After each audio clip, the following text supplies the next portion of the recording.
Want to know if your Russian skills are improving and what your real learning level is? Get your language skills assessed with our free level assessment test. Just click the link in the description and sign up for a free lifetime account to get assessed.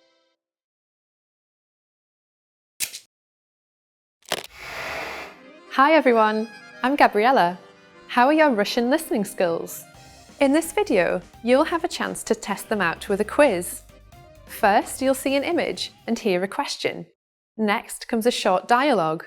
Listen carefully and see if you can answer correctly. We'll show you the answer at the end. Are you ready? Мужчина ищет подарок на день рождения своей жены в ювелирном магазине. Какое ожерелье он собирается купить? Могу я вам помочь? Я ищу подарок на день рождения своей жены. Что бы вы посоветовали? Так, как насчет этого ожерелья? Оно выглядит немного длинным. А что насчет вон тех? У нас есть одно с подвеской в виде цветка и другое с сердцем. Я ищу что-нибудь более изысканное. Сколько стоит вот это жемчужное ожерелье? Оно стоит 300 тысяч рублей. Это слишком дорого. Хорошо, я возьму первое. Конечно. Вот, пожалуйста. Какое ожерелье он собирается купить?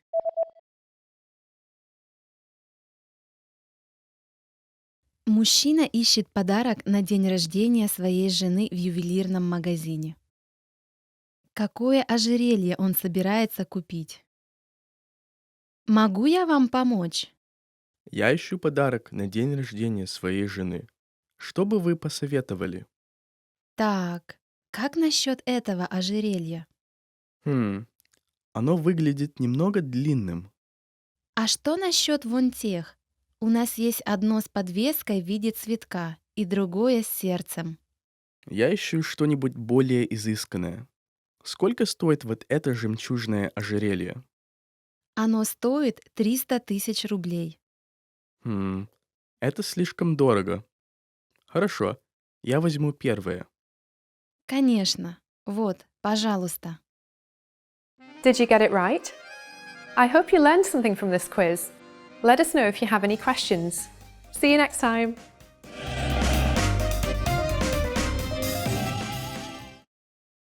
Are you ready, everyone? This is Katyusha with Russian Weekly Words. And let's figure out what are the next words we're going to learn today. And go! Colors. I love this theme. Very nice theme. Colors in Russian is цвета. Be careful because flowers in Russian is цветы, but colors is цвета. So the first color is белый. Белый.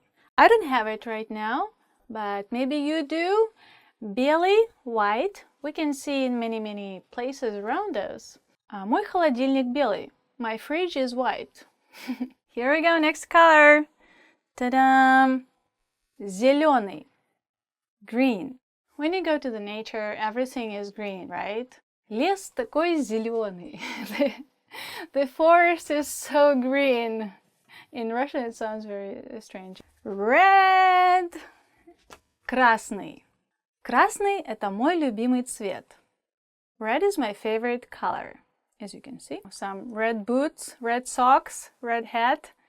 The colors that suits everyone. Черный. Black. Man in black. Черный. So, if you want to look cool, you can always wear black. Я люблю одеваться в черное.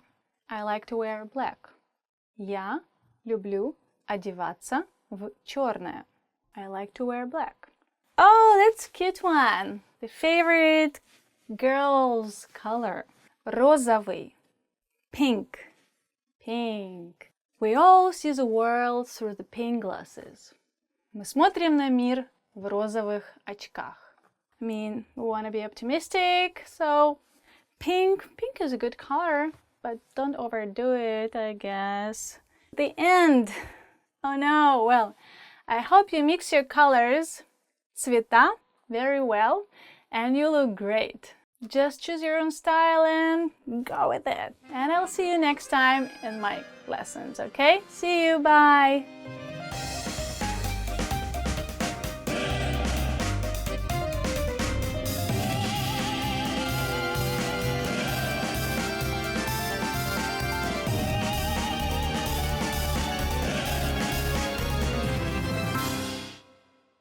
Did you take your free level assessment yet?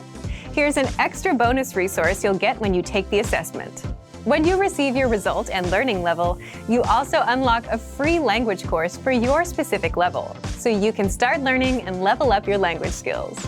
Just click the link in the description to get access. Love these lessons? Want more? You'll find the rest of the Russian alphabet made easy lessons on RussianPod101.com. So sign up for your free lifetime account and unlock the full course in seconds. You also get audio and video lessons that get you speaking from your very first lesson and teach you real conversations. You'll get PDF lesson notes, cheat sheets, study tools, and much more. Click the link in the description below and sign up for your free lifetime account. Привет! Hi everyone, and welcome to Russian Weekly Words with me, Katyusha. So I wonder what kind of topic we're gonna be learning today, so let's have a look. Овощи, vegetables. You should eat healthy. So the first word will be картофель, potato. So you'll be surprised, but I think this word is coming from German language, картофель. Would you like some potatoes? Вы бы хотели картофель? You cannot say like картофель when you like in the restaurant. Картофель is just a vegetable, already made it cooked or fried or something. You say картошка. It's kind of funny.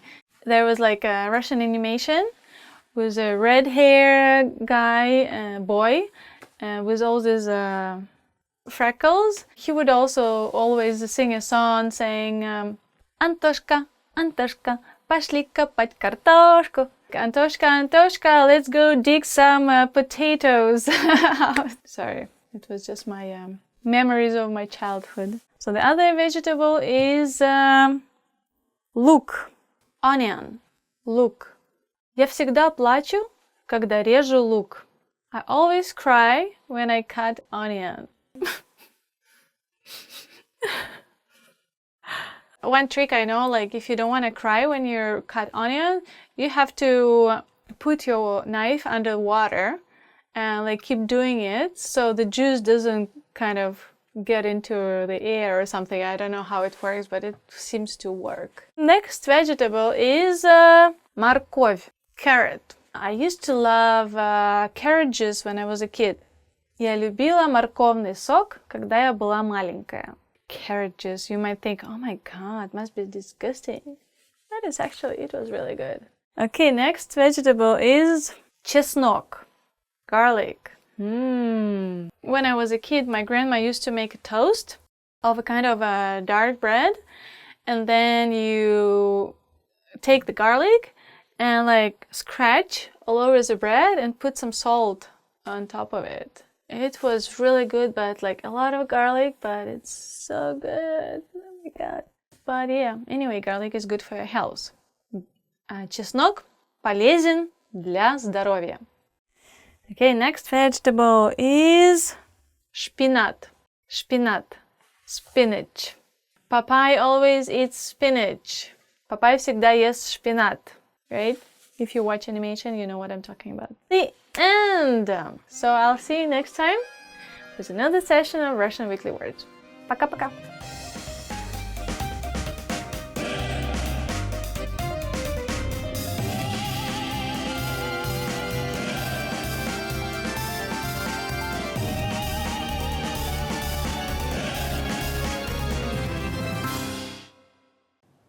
In this video, you learned 20 of the most common words and phrases in Russian. Hi everybody, my name is Katya. Welcome to the 800 Core Russian Words and Phrases video series. This series will teach you the 800 most common words and phrases in Russian.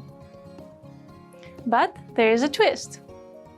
With each new lesson in this series, we'll include the previous lessons at the end. So after you learn the new words and phrases, stick around and review what you learned in previous lessons. Reviewing is one of the most important parts of learning a language. You can also get the full list right now at RussianPod101.com. Click the link in the description to access more example sentences, create your own flashcard deck, and finally master Russian. Okay, let's get started. First is снаружи, outside. Снаружи, снаружи, outside. Я хочу сесть снаружи. I want to sit outside. Я хочу сесть снаружи. Внутри. Inside. Внутри. Внутри. Inside. Ты был внутри этого замка? Have you been inside this castle? Ты был внутри этого замка. Налево. Left.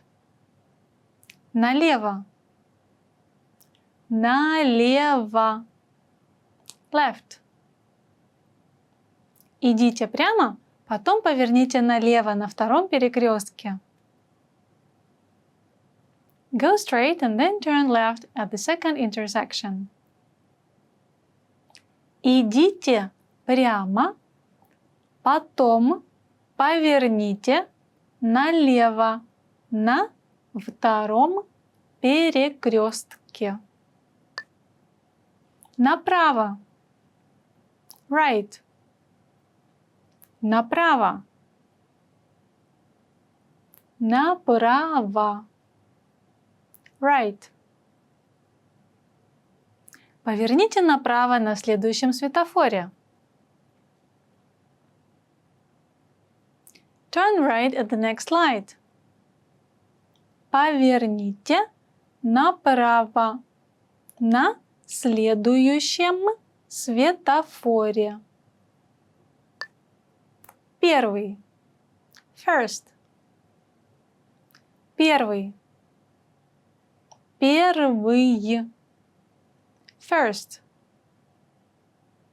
Первый раз всегда самый трудный. The first time is always the most difficult. Первый раз всегда самый трудный. Второй. Second. Второй. Второй. Second. На мой второй день рождения мне подарили мягкую игрушку. On my second birthday, my present was a stuffed animal.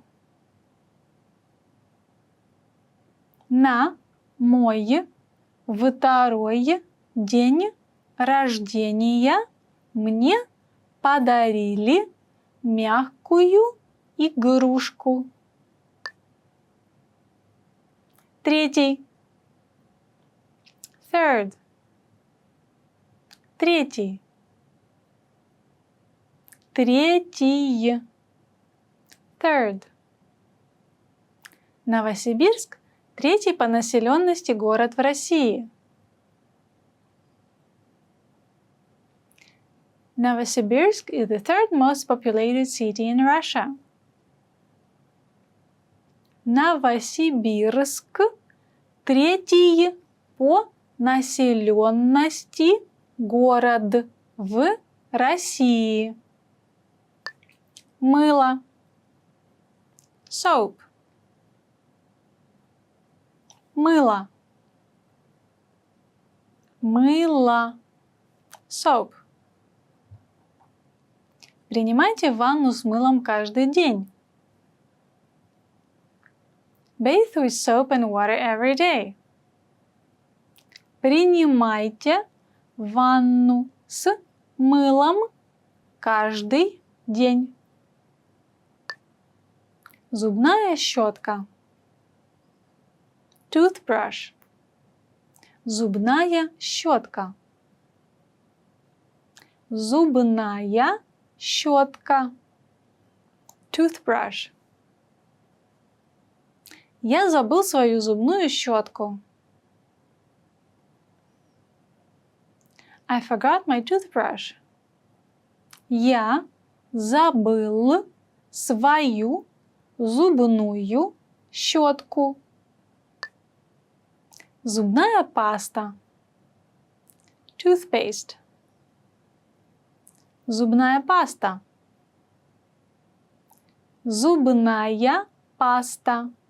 Toothpaste. У нас кончилась зубная паста. We're out of toothpaste. У нас кончилась зубная паста. Шампунь. Shampoo. Шампунь. Шампунь. Shampoo. Этот шампунь мне не подходит.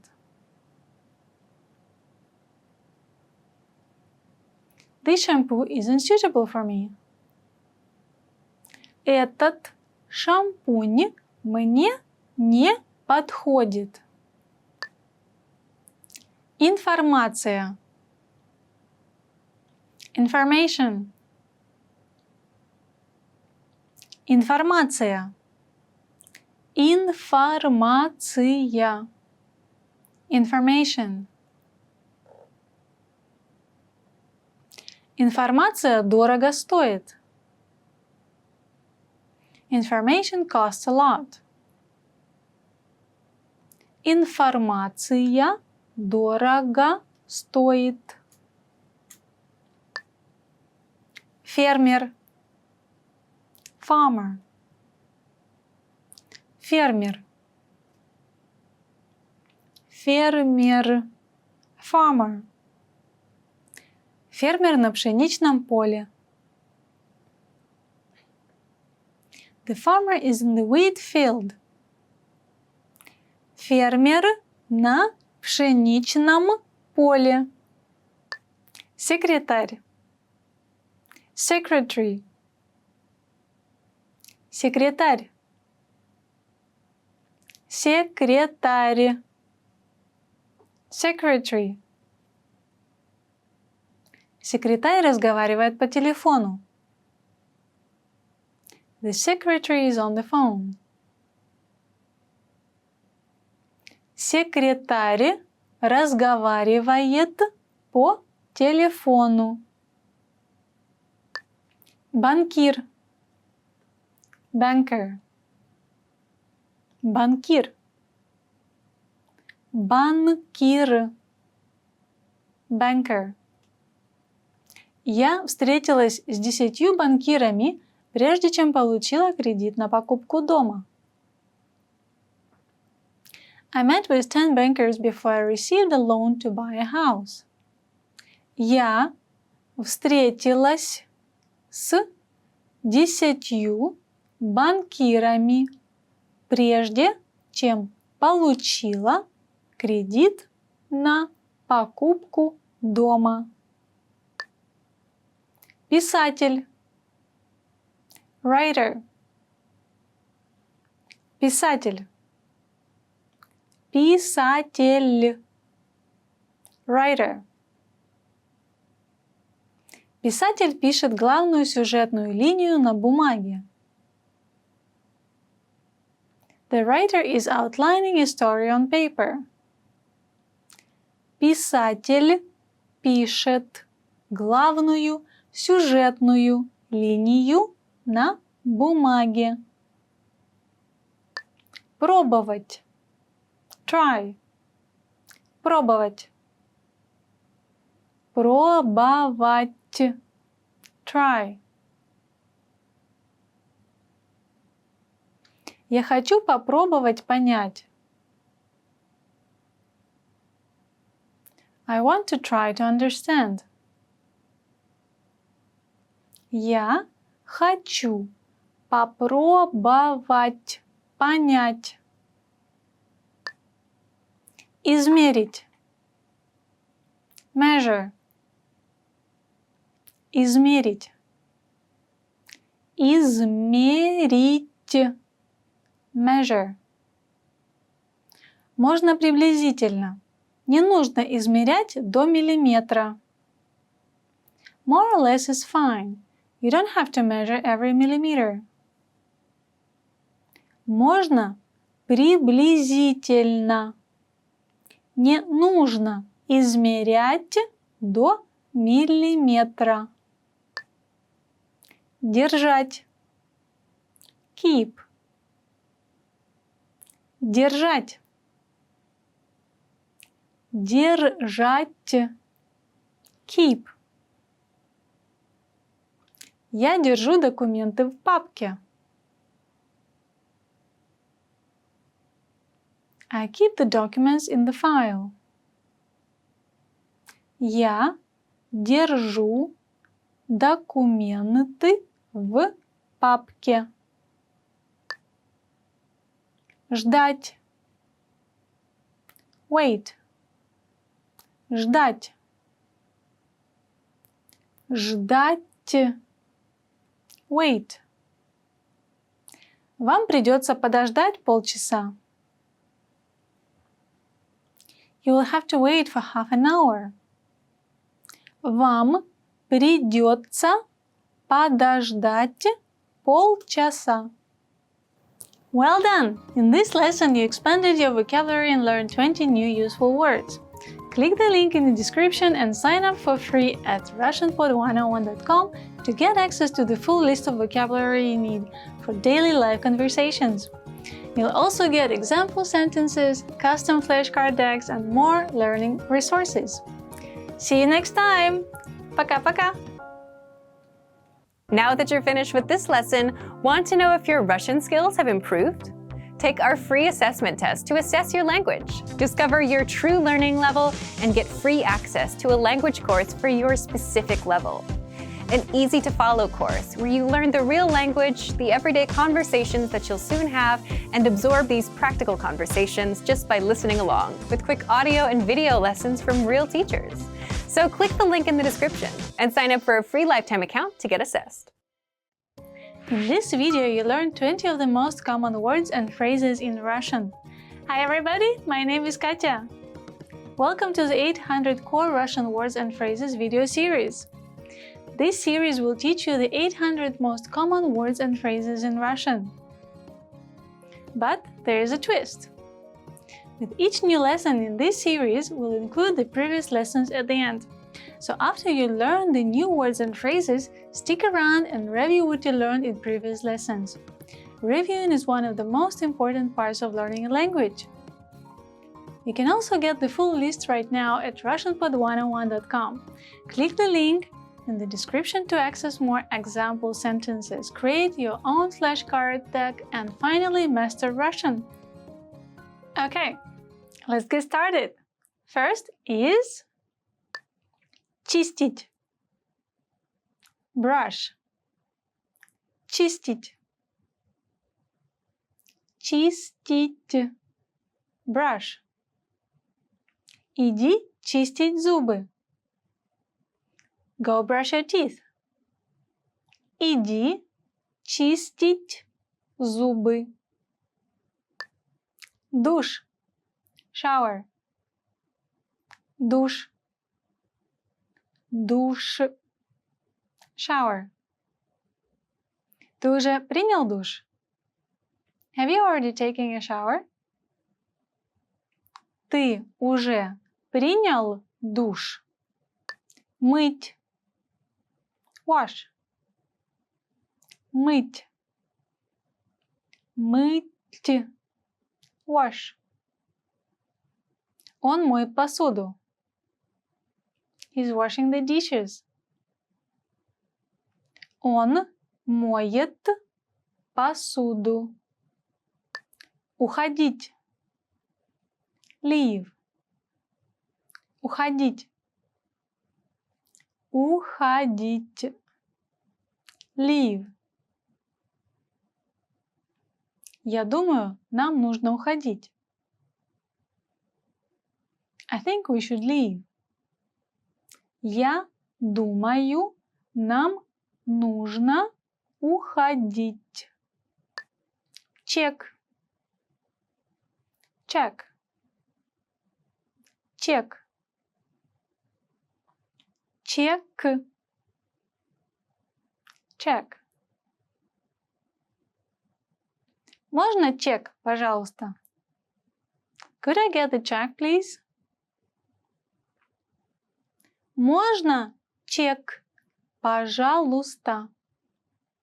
66. 66. 66.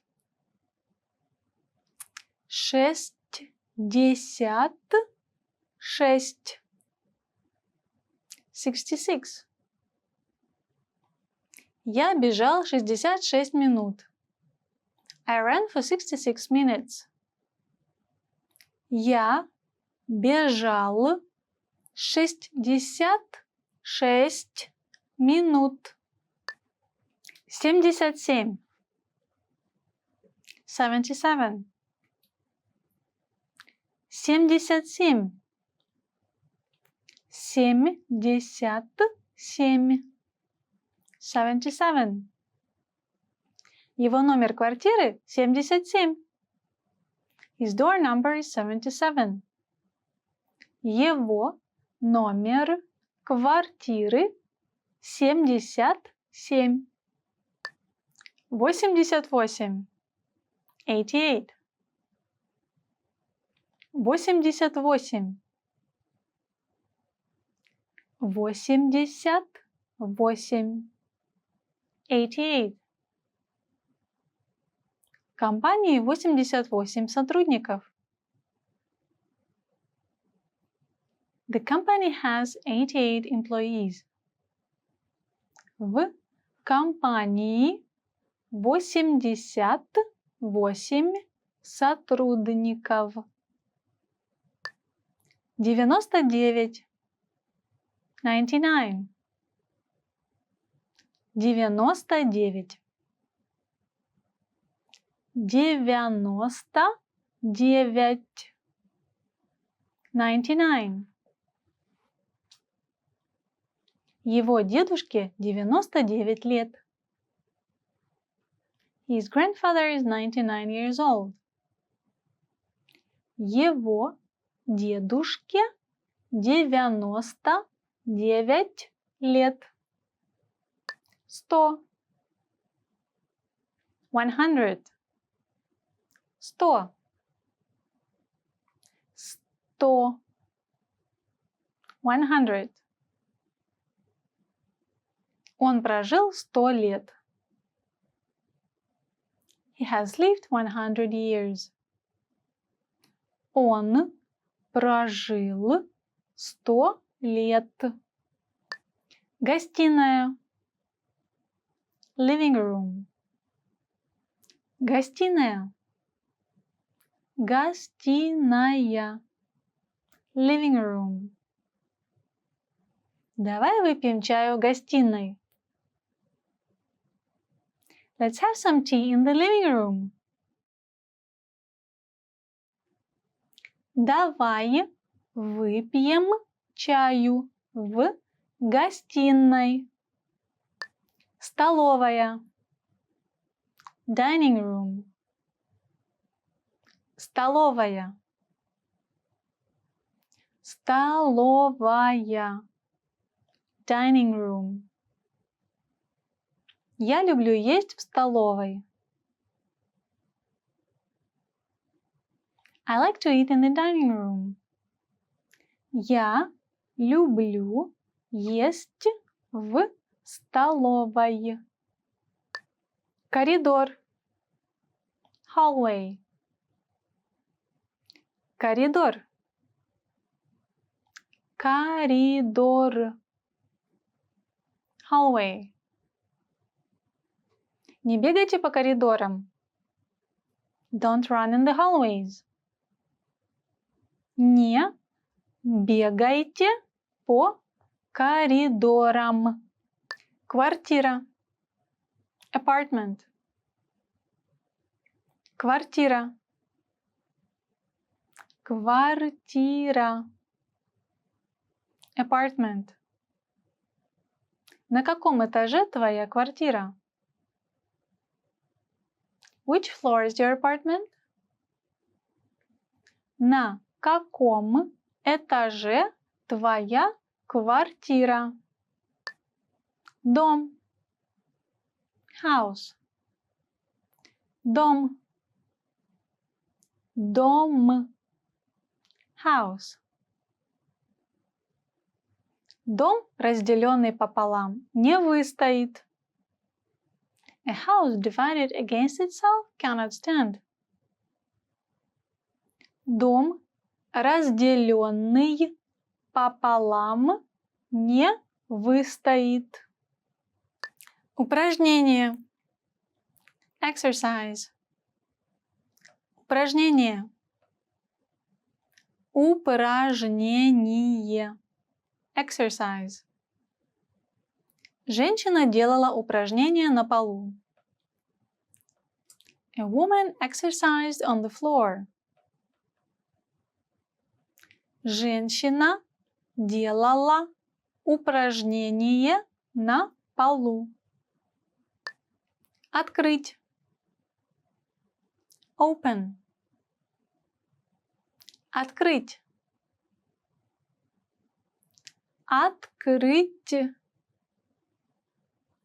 Open. Можешь открыть дверь? Can you open the door? Можешь открыть дверь. Послушать. Listen. Послушать. Послушать. Listen. В этом баре можно послушать отличную джазовую группу. You can listen to a great jazz band in this bar. В этом баре можно послушать отличную джазовую группу. День рождения. Birthday. День рождения. День рождения. Birthday. Когда твой день рождения? When is your birthday? Когда твой день рождения? Выйти на пенсию. Retire. Выйти на пенсию. Выйти на пенсию. Retire. Мой отец собирается выйти на пенсию в следующем году. My father is going to retire next year. Мой отец собирается выйти на пенсию в следующем году. Well done! In this lesson, you expanded your vocabulary and learned 20 new useful words. Click the link in the description and sign up for free at RussianPod101.com to get access to the full list of vocabulary you need for daily live conversations. You'll also get example sentences, custom flashcard decks, and more learning resources. See you next time! Пока-пока! Hi everybody! Всем привет! It's me, Katyusha. Today our topic for RussianPod101.com will be 10 phrases to use when you're angry. I'm so angry. Let's see how it sounds in Russian. Это не твое дело. It's none of your business. Это не твое дело. It's none of your business. Got it? Зачем ты купила это дорогое платье? Это не твое дело. Why did you buy this expensive dress? It's none of your business. Заткнись. Shut up. Заткнись. Shut up. What kind of examples shall I bring you guys? Ты пьян, заткнись. You're drunk, shut up. Оставь меня в покое. Leave me alone. Оставь меня в покое. Leave me alone. Ну, пупсик, чего ты дуешься? Ну, иди сюда. Оставь меня в покое. Сказала. I said leave me alone. Ты шутишь, что ли? Are you kidding me? Ты шутишь, что ли? Are you kidding me? Unbelievable. Hey, babe, can you share chocolate with me? Just a little piece, please. Are you kidding me? No way. Ты шутишь, что ли?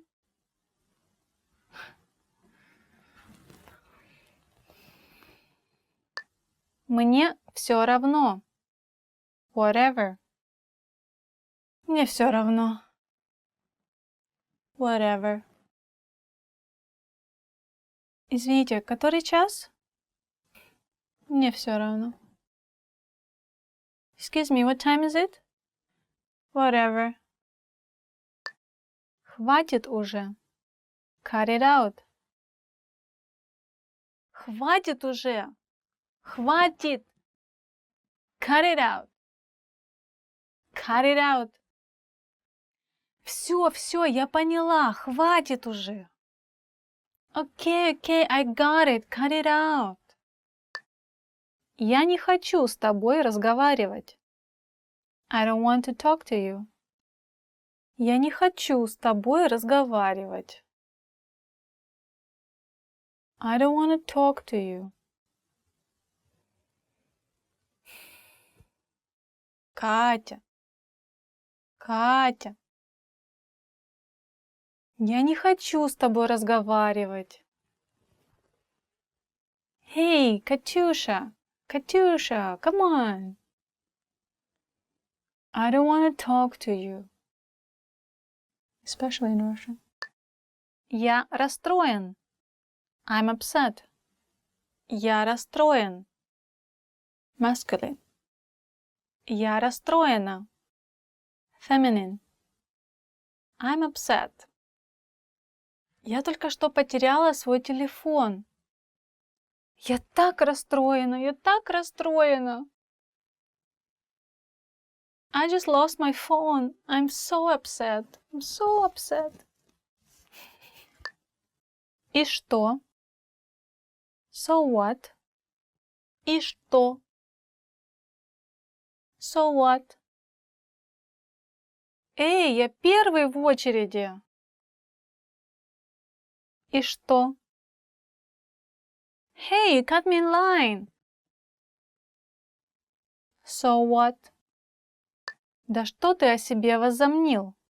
Who do you think you are? Да что ты о себе возомнил? Who do you think you are?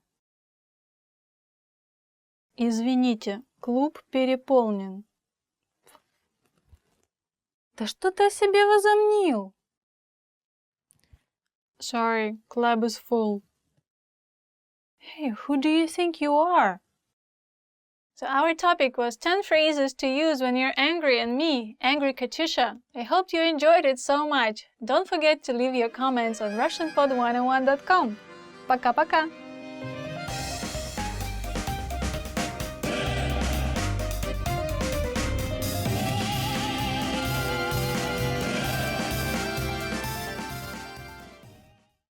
Hi everyone, this is me Katyusha with you and RussianPod101.com. So today we're going to be talking about 10 ways how to remember words. So my 10 suggestions to you how to deal with Russian and make it easier to remember Russian words. Prepare yourself. It's not going to be easy to repeat these sentences because they're a little bit big, but I will help you to deal with it. So let's begin. Читая как можно больше, особенно газеты, я запоминаю слова. Reading as much as possible, especially newspapers, helps me to remember words. You know, they say if you can read a newspaper of the language you're learning, it means you're getting closer to being native level. So if you can understand just a little bit, because the reading newspaper is much harder than reading any other literature. So newspapers could actually help you deepen your knowledge of the language you're trying to learn. Я говорю как можно чаще с носителями языка. I speak as often as possible with native speakers. I talk to myself in a mirror. Maybe find some coffee conversations with like a language exchange with someone. So you can meet native speakers of the language, like in our case is Russian. Я изучаю корни слов и как различные слова связаны друг с другом. I learn about the roots of words and how different words are connected to each other. It may help you to understand where the word is coming from, and sometimes we have one word that could be the main for creating another word. So of course it could be easier for you. And especially we have many words from other languages, and so knowing those words could also help you speak Russian more fluent. Я произношу слова вслух, чтобы я мог их услышать. I say words out loud so I could hear myself. For example, when you hear me speaking, if you put me on a pause and try to repeat after me and say it out loud, you can see the difference as you say it and I say it, so it makes you closer to the native pronunciation. So please try that, even if it looks ridiculous and you're staring at yourself in the mirror. Я слушаю песни и запоминаю слова. I listen to songs and I memorize lyrics.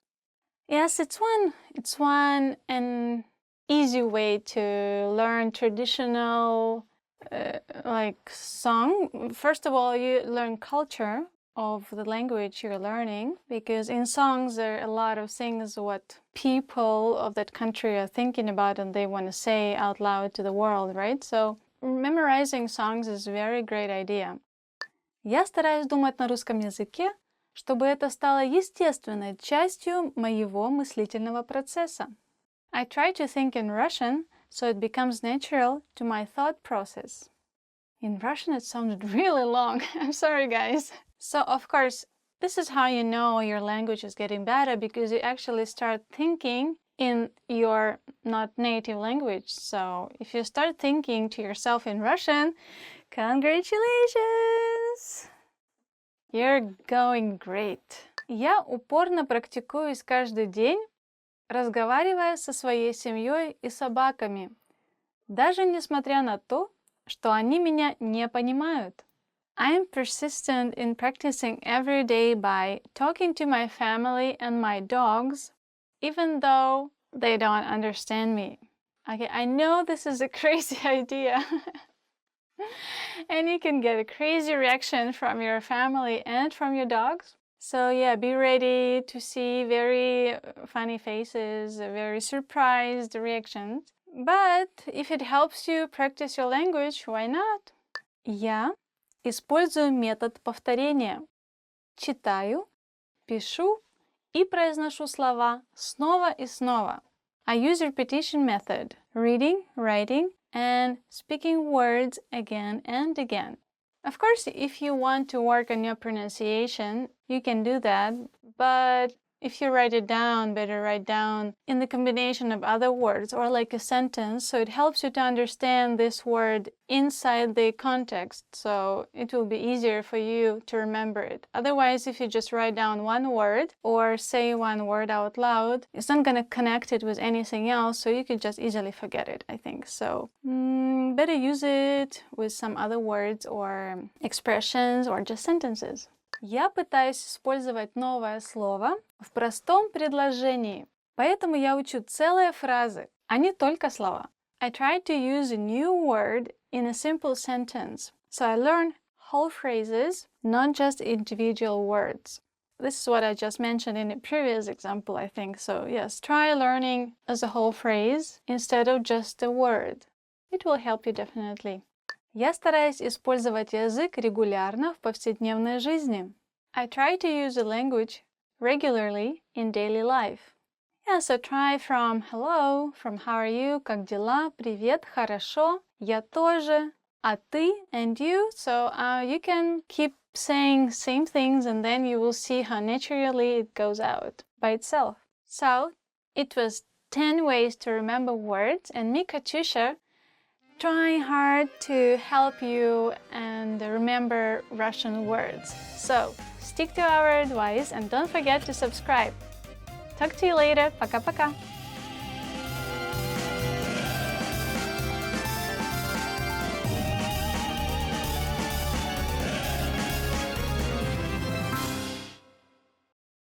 Woohoo! Hi everyone! Today, me, Katyusha, and you are gonna be discussing 15 happy words. Let's check it out. Счастливый. Happy. Счастливый. Happy. Счастливый.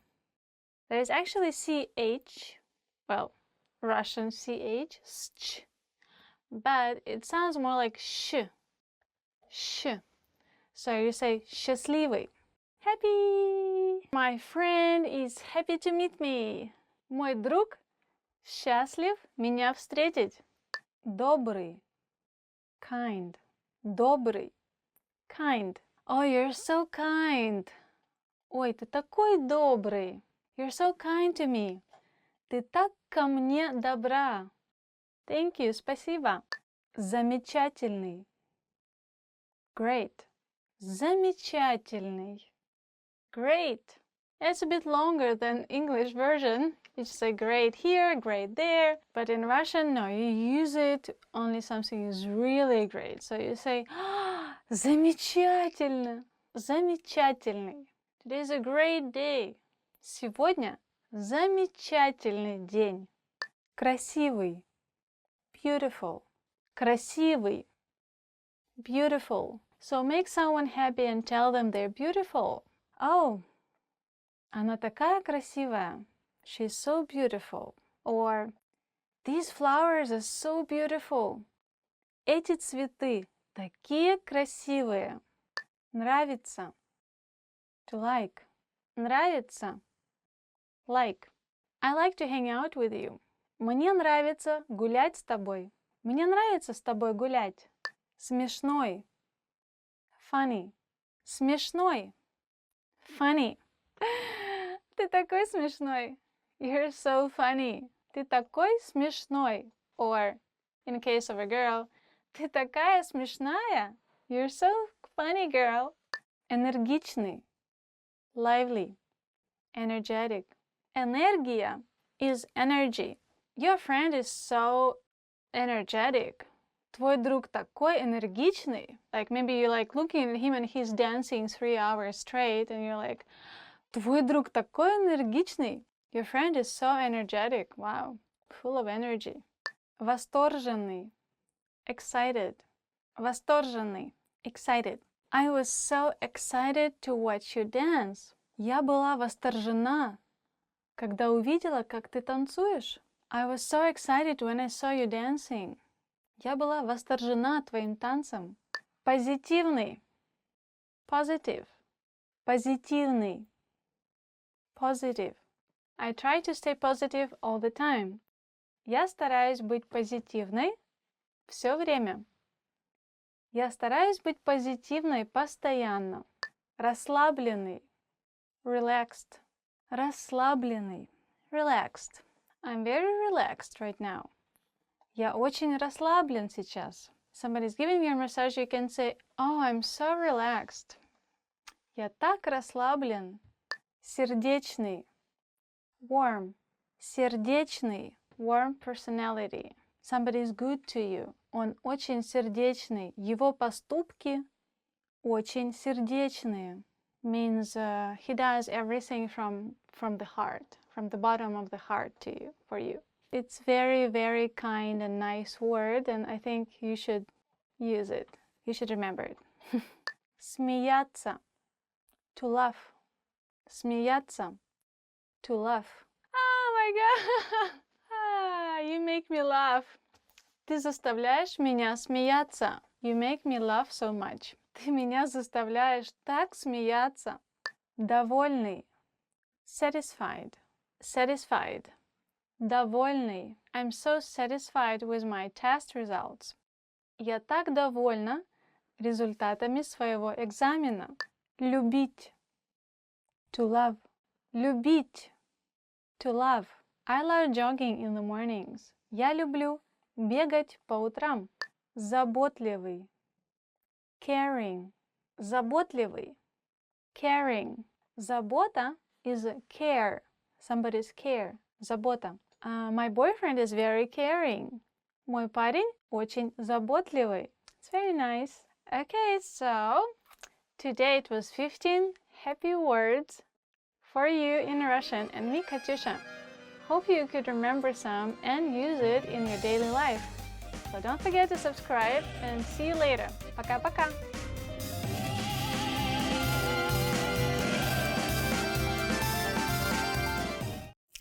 In this video, you learned 20 of the most common words and phrases in Russian. Hi everybody, my name is Katya. Welcome to the 800 Core Russian Words and Phrases video series. This series will teach you the 800 most common words and phrases in Russian. But there is a twist. With each new lesson in this series, we'll include the previous lessons at the end. So after you've learned the new words and phrases, stick around and review what you've learned in previous lessons. Reviewing is one of the most important parts of learning a language. You can also get the full list right now at RussianPod101.com. Click the link in the description to access more example sentences, create your own flashcard deck, and finally master Russian. Okay, let's get started. First is счастливый. Happy. Счастливый. Счастливый. Happy. Счастливого Нового года. Have a happy new year. Счастливого Нового года. Грустно. Sad. Грустно. Грустно. Sad. На улице дождь, и мне очень грустно. It's raining outside, and I'm very sad. На улице дождь, и мне очень грустно. Сердитый. Angry. Сердитый. Сердитый. Angry. Мой отец сердит на меня. My father is angry with me. Мой отец сердит на меня. Одежда. Clothing. Одежда. Одежда. Clothing. Слои одежды. Layers of clothing. Слои одежды. Туфля. Shoe. Туфля. Туфля. Shoe. Мы померили туфли. We have tried on the shoes. Мы померили туфли. Носок. Sock. Носок. Носок. Sock. Сушить носки. Dry your socks. Сушить носки. Нижнее белье. Underwear. Нижнее белье. Нижнее белье. Underwear. Носки и нижнее белье лежат в верхнем ящике моего шкафа. My socks and underwear are in the top drawer of my dresser. Носки и нижнее белье лежат в верхнем ящике моего шкафа. Поговорить. Talk.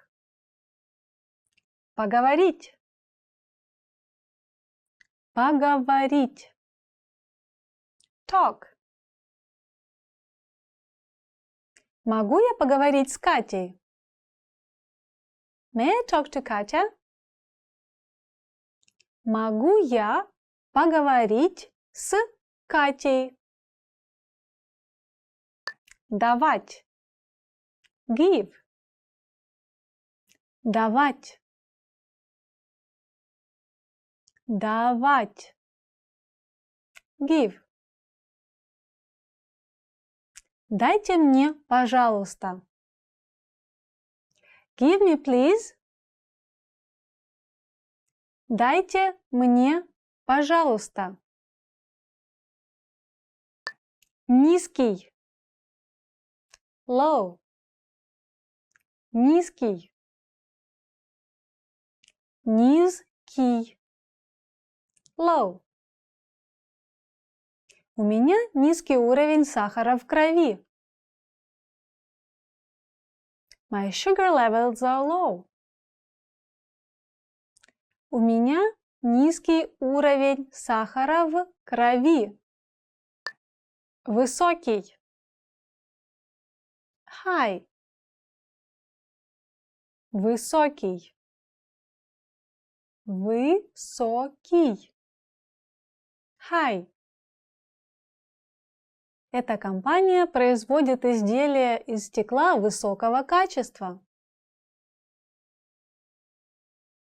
This company produces high-quality products made of glass. Эта компания производит изделия из стекла высокого качества.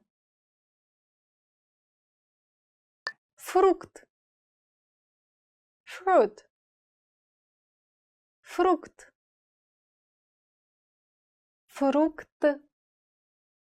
Fruit. Я ем мало овощей и фруктов. I eat few fruits and vegetables. Я ем мало овощей и фруктов. Осьминог. Octopus. Осьминог. Осьминог. Octopus. Осьминог плавает в океане. The octopus is swimming in the ocean. Осьминог плавает в океане. Акула. Shark. Акула. Акула. Shark. Большая белая акула. Great white shark. Большая белая акула. Кит. Whale. Кит. Кит. Whale. Раз в жизни я бы хотела увидеть кита своими собственными глазами. Once in my lifetime, I would love to see a whale with my own eyes.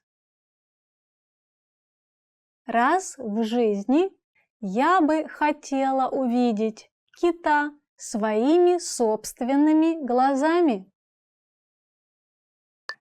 Облачно. Cloudy. Облачно. Облачно. Cloudy. Сегодня облачно. Today is cloudy. Сегодня облачно. Прохладный. Cool. Прохладный. Прохладный. Cool. С моря дул прохладный бриз. A cool breeze was blowing from the sea. С моря дул прохладный бриз. Огурец. Cucumber. Огурец. Огурец. Cucumber. Она знает много рецептов заготовки огурцов и помидоров на зиму. She knows a lot of recipes for conservation of cucumber and tomatoes for winter. Она знает много рецептов заготовки огурцов и помидоров на зиму. Болгарский перец. Bell pepper. Болгарский перец. Болгарский перец. Bell pepper. Самый распространенный болгарский перец – зеленый, красный и желтый. The most common bell peppers are green, red and yellow. Самый распространенный болгарский перец – зеленый, красный и желтый. Брокколи. Broccoli. Брокколи. Брокколи. Broccoli. Говорят, брокколи предотвращает рак. Broccoli is said to prevent cancer. Говорят, брокколи предотвращает рак. Well done! In this lesson, you expanded your vocabulary and learned 20 new useful words. Click the link in the description and sign up for free at RussianPod101.com to get access to the full list of vocabulary you need for daily live conversations. You'll also get example sentences, custom flashcards decks, and more learning resources. See you next time! Пока-пока! До свидания! Hello everyone!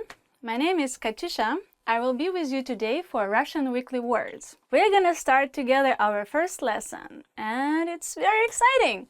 I don't know what's gonna be there, and I don't know any words I'm gonna teach you from now on, but let's have a look.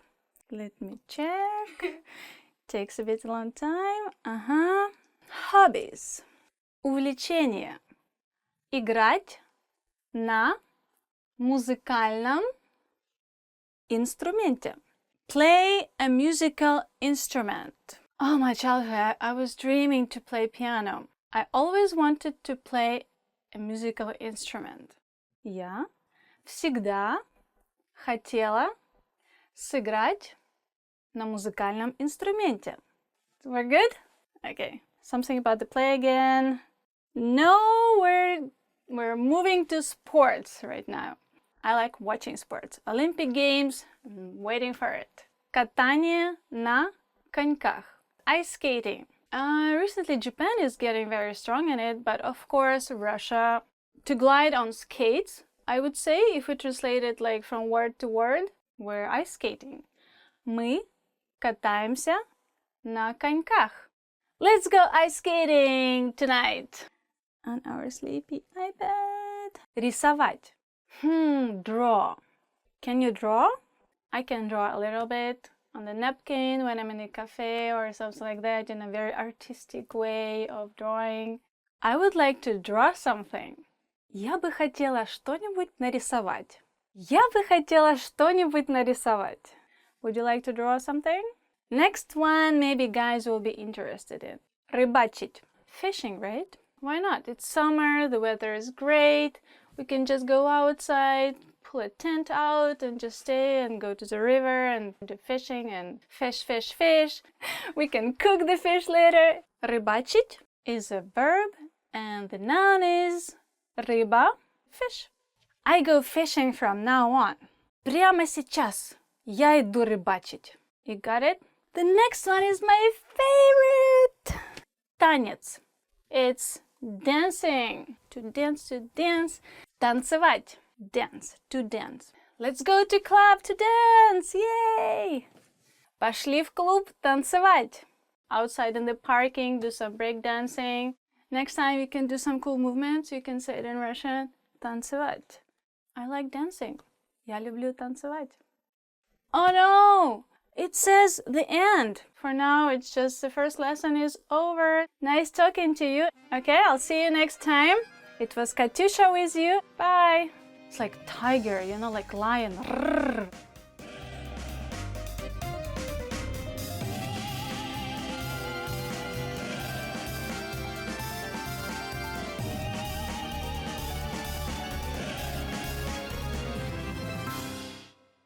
Hey, hello, it's me Katyusha again with you, and are you ready for the 10 hardest words to pronounce? 10 hardest words to pronounce it. Russian pronunciation is not easy, so are you ready for the challenge? Now let's begin. Split. Come out to the surface. Split. Split. I bet you can't say that. I guess what's difficult about this sound is that V and S come together, one after the other. Split. Because split is swimming or floating. So something comes out from inside the water to the top, to the surface. So split. Split. Okay? Now you can say this word. Днем. In the afternoon. Well, here you have a hard D changing with the soft yo, so it sounds like днем. I prefer having my breakfast in the early afternoon. Я предпочитаю завтракать рано днем. Достопримечательность. Attraction. Достопримечательность. For example, when you're going to Paris or somewhere, you can see many different tourist attractions. Let's make a sentence. Eiffel Tower is one of the tourist attractions. Эйфелевая башня – одна из туристических достопримечательностей. Кремль – главная туристическая достопримечательность Москвы. Kreml is a main tourist attractions in Moscow. Did it sound too long? Well, sorry, that's Russian, guys. Ёжик. Hedgehog. Ёжик. Ёжик. Этот ёжик такой милый. This hedgehog is so cute. Здравствуйте. Hello. Здравствуйте. Actually, in the middle of this word, there's a letter V. You can see in the writing form, but when you say it, it disappears. So instead of здравствуйте, we just say здравствуйте. When you see someone for the first time or someone you don't know, you can say здравствуйте. Меня зовут Катя. Hello, my name is Katya. Пожалуйста. Please. Пожалуйста. This word is usually used in the beginning or in the end of the sentence. So if you want to ask for something, you can say, give me the receipt, please. Дайте мне чек, пожалуйста. Преподаватель. Teacher. Преподаватель.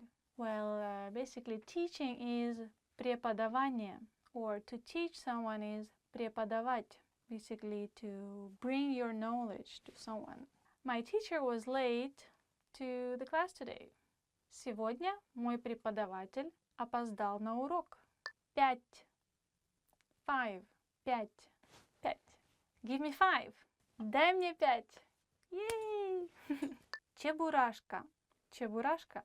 Чебурашка. It's a made-up word for the animation character. For example, I used to love watching Чебурашка. Когда я была маленькая, я обожала смотреть Чебурашку. Шишка. Pine cone. Шишка.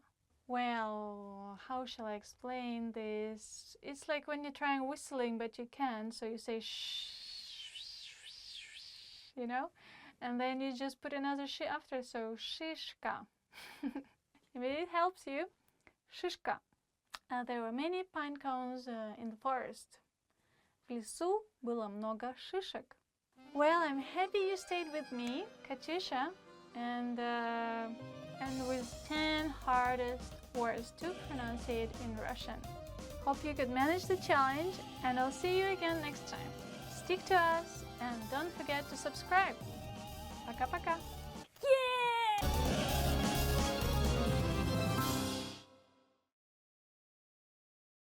Привет всем! Hi everyone, and I'm Katyusha, and today we're going to talk about 10 lines you need for introducing yourself.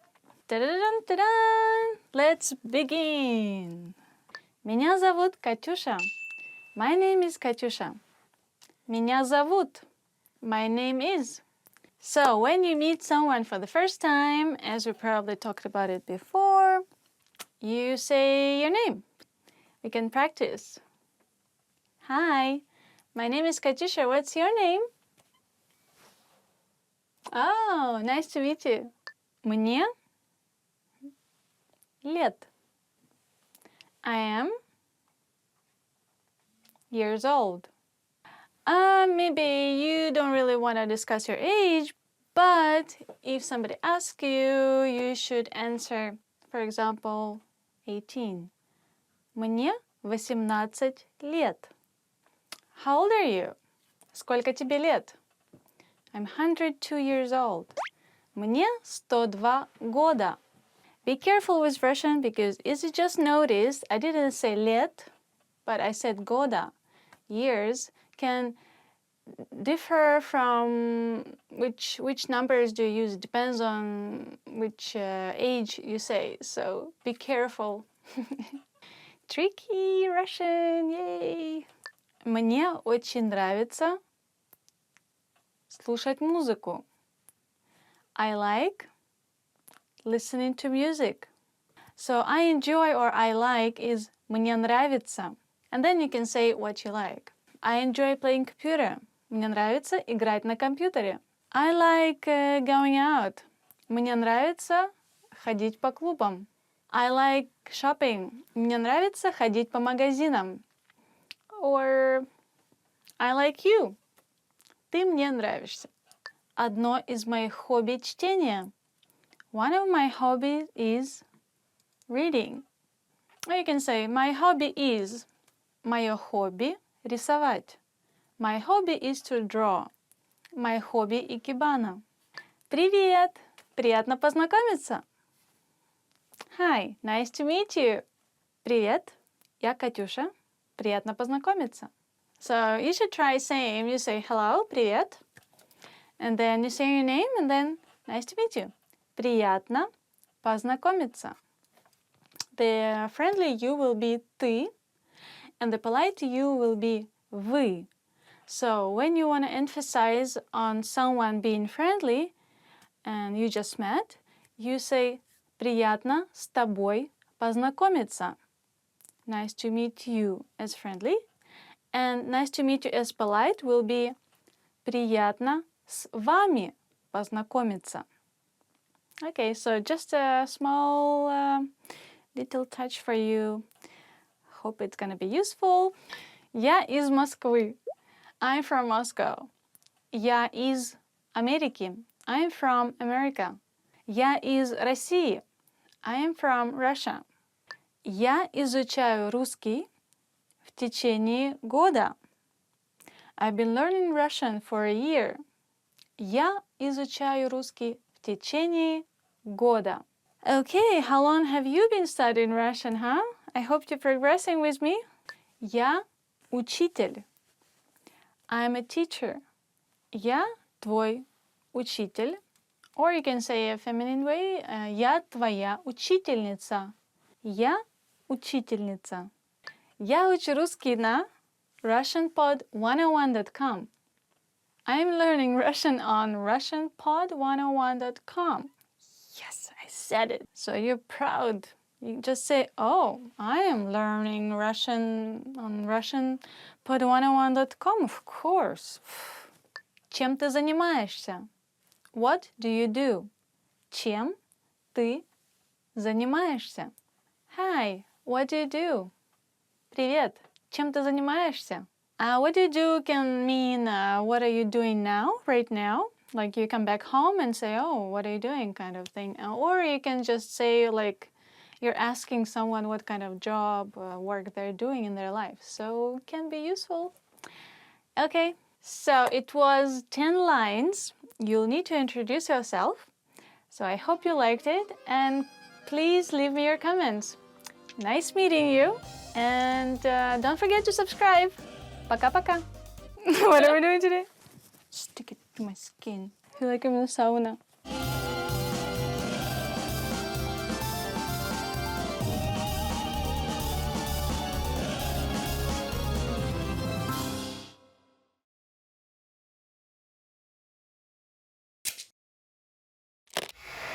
How are your Russian listening skills? First, you'll see an image and hear a question. Next comes a short dialogue. Listen carefully and see if you can answer correctly. We'll show you the answer at the end. Мужчина и женщина смотрят на меню в ресторане. Что мужчина заказал? Что бы вы хотели заказать? Эта пицца выглядит аппетитно. Я возьму ее. Я ел пиццу вчера, так что... Правда? Тогда как насчет гамбургера? Звучит неплохо. Я закажу его.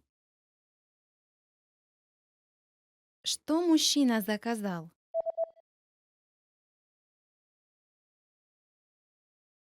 Мужчина и женщина смотрят на меню в ресторане. Что мужчина заказал? Что бы вы хотели заказать? Эта пицца выглядит аппетитно. Я возьму ее. Я ел пиццу вчера, так что... Правда? Тогда как насчет гамбургера? Звучит неплохо. Я закажу его. Did you get it right? I hope you learned something from this quiz. Let us know if you have any questions. See you next time.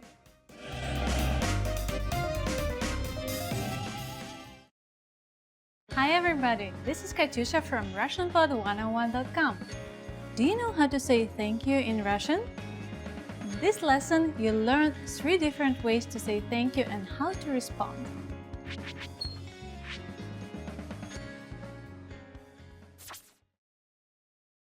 Let's start with the easiest one. Спасибо. Спасибо. It means thank you.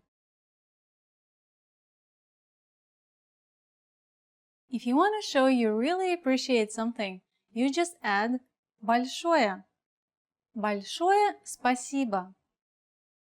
Большое спасибо. It means thank you so much. The word большое means big, so большое спасибо literally means big thanks.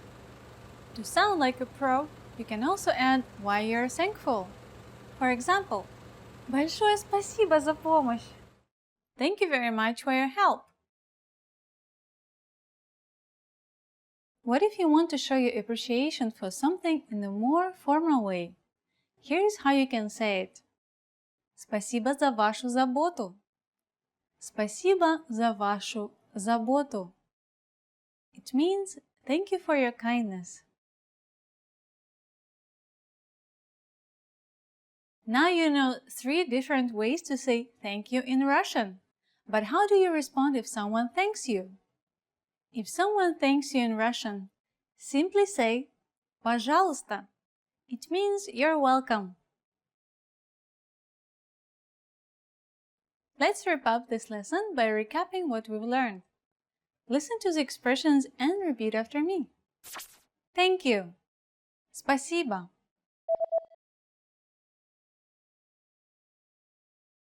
Спасибо. Thank you so much. Большое спасибо. Большое спасибо. Thank you for your kindness. Спасибо за вашу заботу. Спасибо за вашу заботу. And to respond, just say пожалуйста. Пожалуйста. Well done!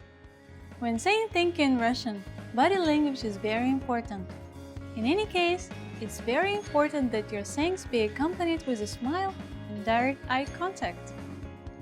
You just learned 3 different ways to say thank you and how to respond in Russian. And if you really want to become fluent and speak Russian from the very first lesson, go to RussianPod101.com.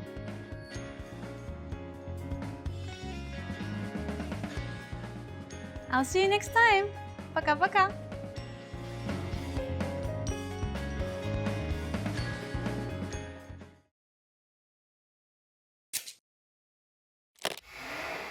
Hi everyone! Welcome to the Ultimate Russian Pronunciation Guide.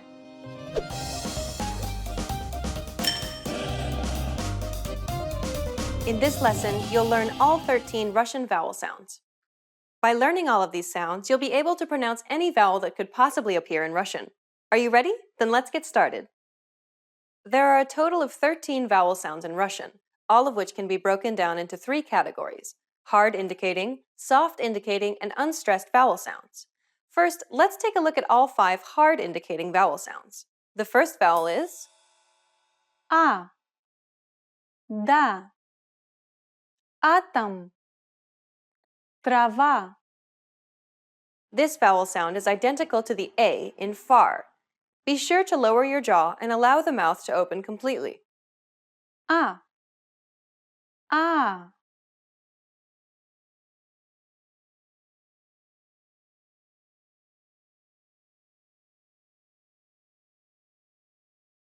А. А. The next vowel is Это. Экран. Жест. This vowel sound is identical to the E in education. Э. Э. Э. Э. The next vowel is Ты. Ты. Мы. Язык. raise the middle part of your tongue all the way to the roof of your mouth until there's only a tiny opening for air to travel through. The back of the tongue should be flat against the back roof of the mouth so that the tongue is tense. Try to create a narrow channel from the base of the throat all the way to the roof of the mouth. Your lips should remain neutral. Listen to Katya. И. И. И. И. The next vowel is О. Он. Облако. Овощи. This vowel sound is very similar to the O in or. Exaggerating the lip rounding may also help with the pronunciation of this sound. О. О. О. О. The final hard indicating vowel is У. Удочка. Муж. Пуля. This vowel sound is identical to the U in true. Be sure to raise the back part of your tongue all the way up against the back roof of your mouth. Exaggerating your lip rounding may also help with the pronunciation of this sound. U. U. U. U. You just learned 5 hard indicating vowel sounds. Now let's move on to soft indicating vowel sounds. Я. Яблоко. Ягода. Яхта. This is identical to the yaw sound in yard. Be sure to lower your jaw and allow your mouth to open completely. Я. Я. Я. Я. The next vowel is Е. Есть. Евро. Ездить. It sounds very similar to the ye in year. Е. Е. Е. Е. The next vowel is И. Имя. Пить. Щи.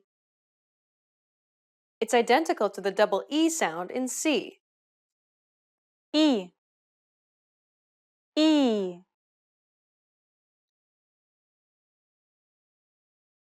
И. И. The next vowel is Ё. Тётя. Актер. Своё. It sounds very similar to the yo in your. Ё. Ё. Ё. Ё.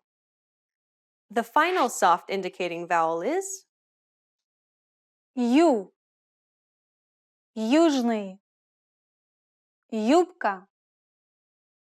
Юноша. It sounds very similar to you. Be sure to raise the back part of your tongue all the way up against the back roof of your mouth. Exaggerating your lip rounding may also help with the pronunciation of this sound. Ю. Ю.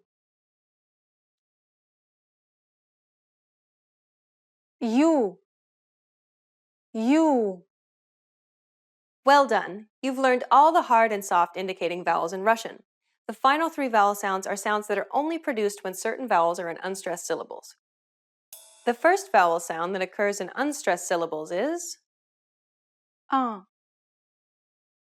Россия. Молоко. Вода. This is similar to the U in Russell. The key part here is to pronounce it quickly. А. А. А. А. The next vowel sound is А. Облако. Новая. Кожа. it's identical to the A in about. When practicing, make sure you pronounce it about instead of about. А. А. А. А. The final sound that occurs in unstressed syllables and the final vowel sound for this lesson is Е. Еда. Язык. Дерево. it's identical to the YI in yippee. The key part here is to pronounce it quickly. Е. Е. Е.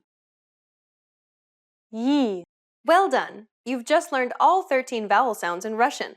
With these sounds, you can pronounce any vowel that could possibly appear in the Russian language. Isn't that great? Which vowel sound was the most difficult for you to pronounce? Let us know in the comments. In the next lesson, you'll start learning consonant sounds. See you in the next Ultimate Russian Pronunciation Guide lesson.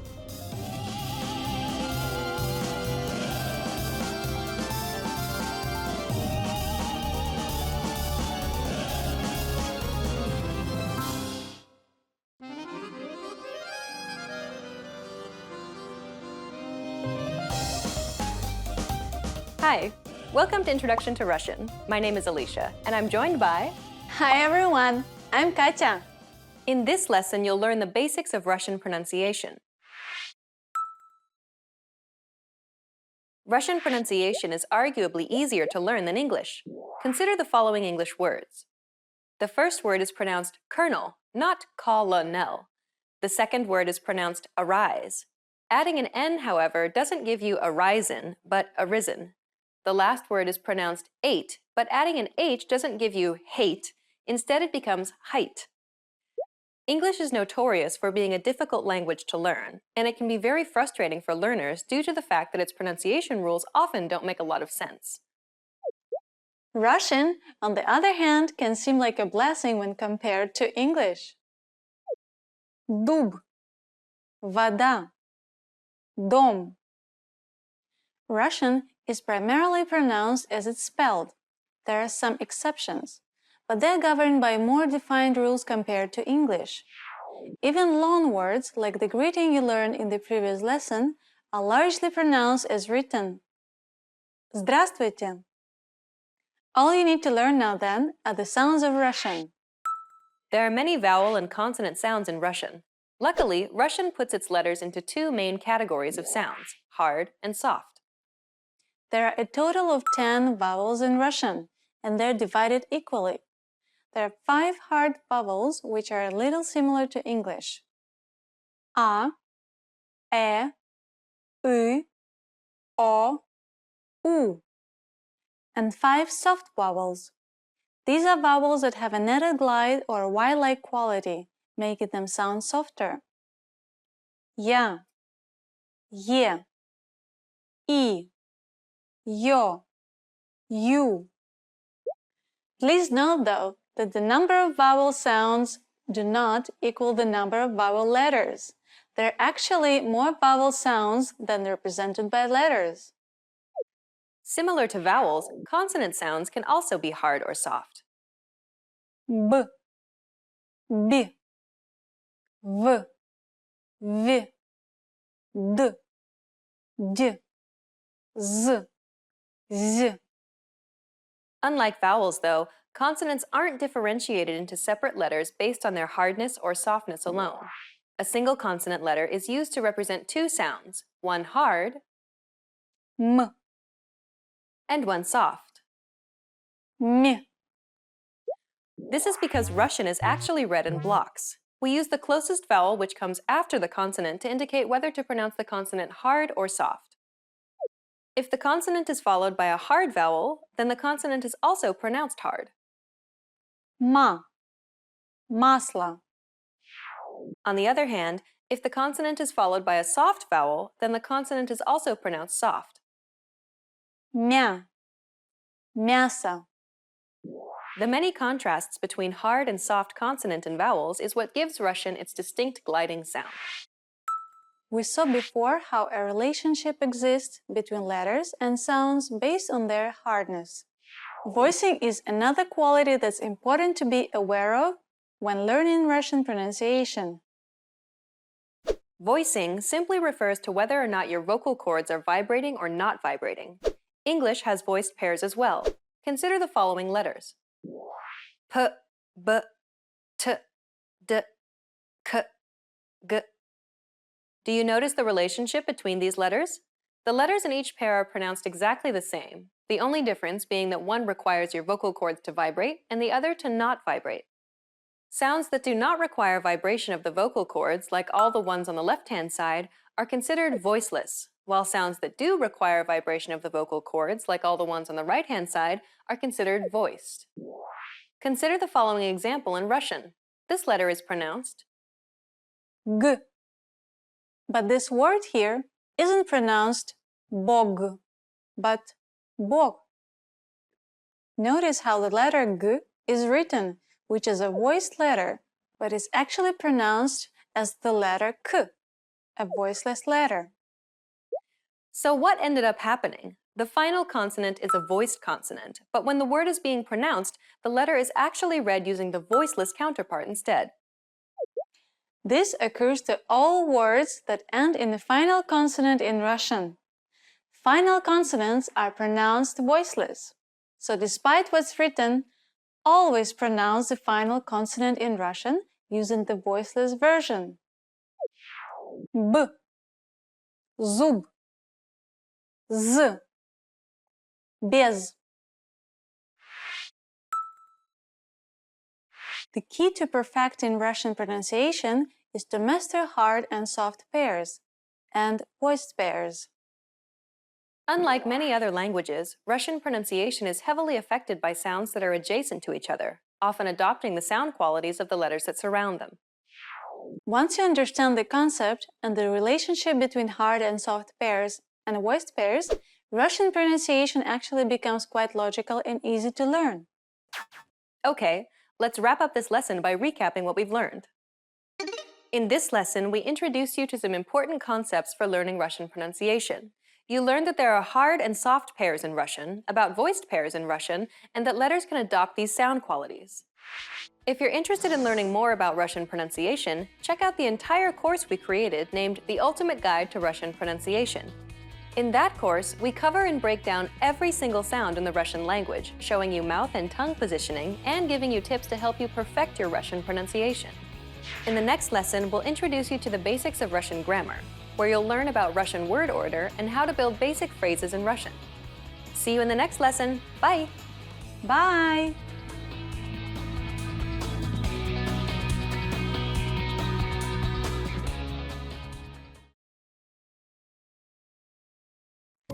In this video, you learned 20 of the most common words and phrases in Russian. Hi everybody, my name is Katya. Welcome to the 800 Core Russian Words and Phrases video series.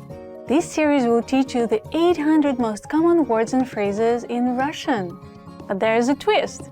With each new lesson in this series, we'll include the previous lessons at the end. So after you've learned the new words and phrases, stick around and review what you've learned in previous lessons. Reviewing is one of the most important parts of learning a language. You can also get the full list right now at RussianPod101.com. Click the link in the description to access more example sentences, create your own flashcard deck, and finally master Russian. Okay, let's get started. First is Здравствуйте. Hello. Здравствуйте. Здравствуйте. Hello. Здравствуйте. Вы Марина? Hello. Are you Marina? Здравствуйте. Вы Марина? Извините. Excuse me. Извините. Извините. Excuse me. Извините, где находится станция метро? Excuse me, where is the metro station? Извините, где находится станция метро? Прости меня. I'm sorry. Прости меня. Прости меня. I'm sorry. Прости меня, пожалуйста. Forgive me, please. Прости меня, пожалуйста. Спокойной ночи. Good night. Спокойной ночи. Спокойной ночи. Good night. Я пойду спать. Спокойной ночи. I'm going to bed. Good night. Я пойду спать. Спокойной ночи. Приятно познакомиться. Nice to meet you. Приятно познакомиться. Приятно познакомиться. Nice to meet you. Приятно познакомиться, сэр.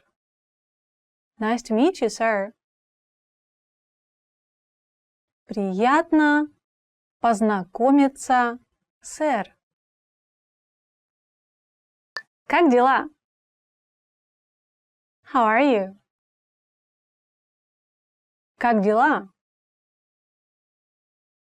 Как дела? How are you? Давно не виделись. Как дела? It's been a long time. How are you? Давно не виделись. Как дела? Да. Yes. Да. Да. Yes. Ты купил хлеб? Да. Отлично. Did you buy bread? Yes. Excellent. Ты купил хлеб? Да. Отлично. Нет. No. Нет. Нет. No. Знак нет. No sign. Знак нет. Спасибо. Thank you. Спасибо. Спасибо. Thank you. Спасибо, но... Thank you, but... Спасибо, но... Меня зовут...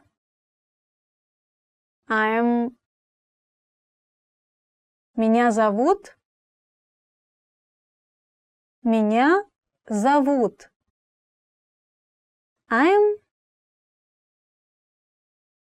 Меня зовут Катя. I'm Катя.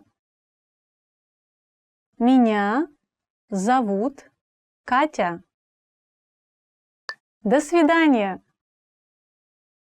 Goodbye.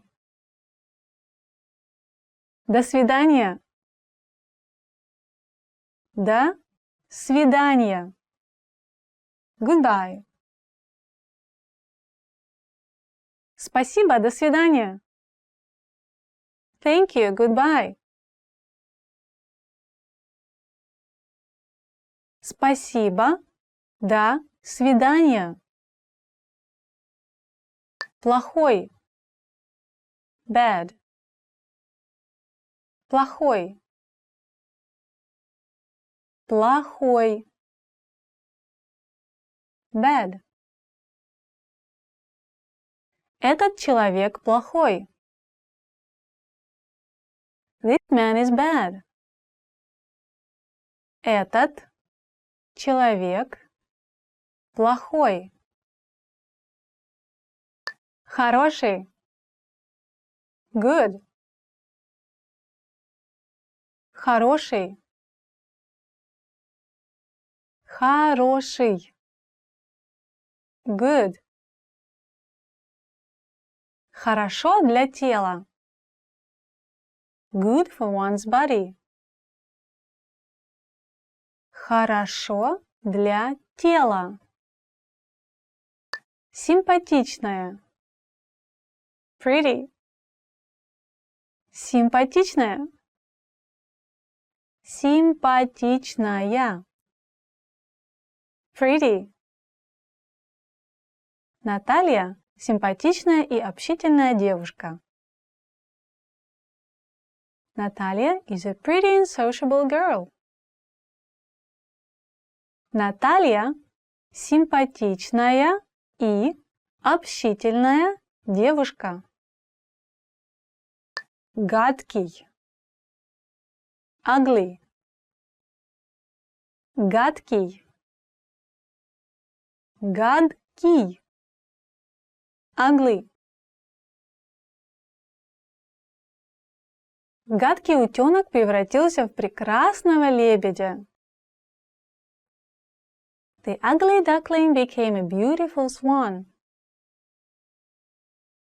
Гадкий утенок превратился в прекрасного лебедя. Легкий. Easy. Легкий. Легкий. Easy. Эта проблема легкая. This problem is easy. Это проблема легкая. Трудный. Difficult. Трудный. Трудный. Difficult. Трудная работа. Difficult job. Трудная работа. Близкий. Near. Близкий. Близкий. Near. Близко к городу. Near the city. Близко к городу. Далекий. Far. Далекий. Далекий. Far. Далеко от. Far away. Далеко от. Маленький. Small. Маленький. Маленький. Small. Маленький цыпленок. Small chick. Маленький цыпленок. Well done! In this lesson, you expanded your vocabulary and learned 20 new useful words. Click the link in the description and sign up for free at RussianPod101.com to get access to the full list of vocabulary you need for daily live conversations. You'll also get example sentences, custom flashcards decks, and more learning resources. See you next time! Пока-пока! До свидания! Привет всем! Hello everyone! And you're with me, Katyusha, with 15 questions you should know. Let's see what you should know and could be really useful for you when you're in Russia. Вы когда-нибудь были в России? Have you ever been to Russia? Вы когда-нибудь были в России? Have you ever been to Russia? Где вы живете? Where do you live?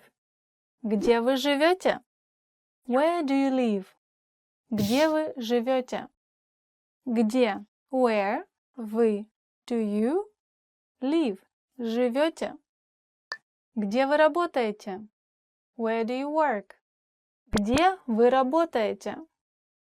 Where do you work?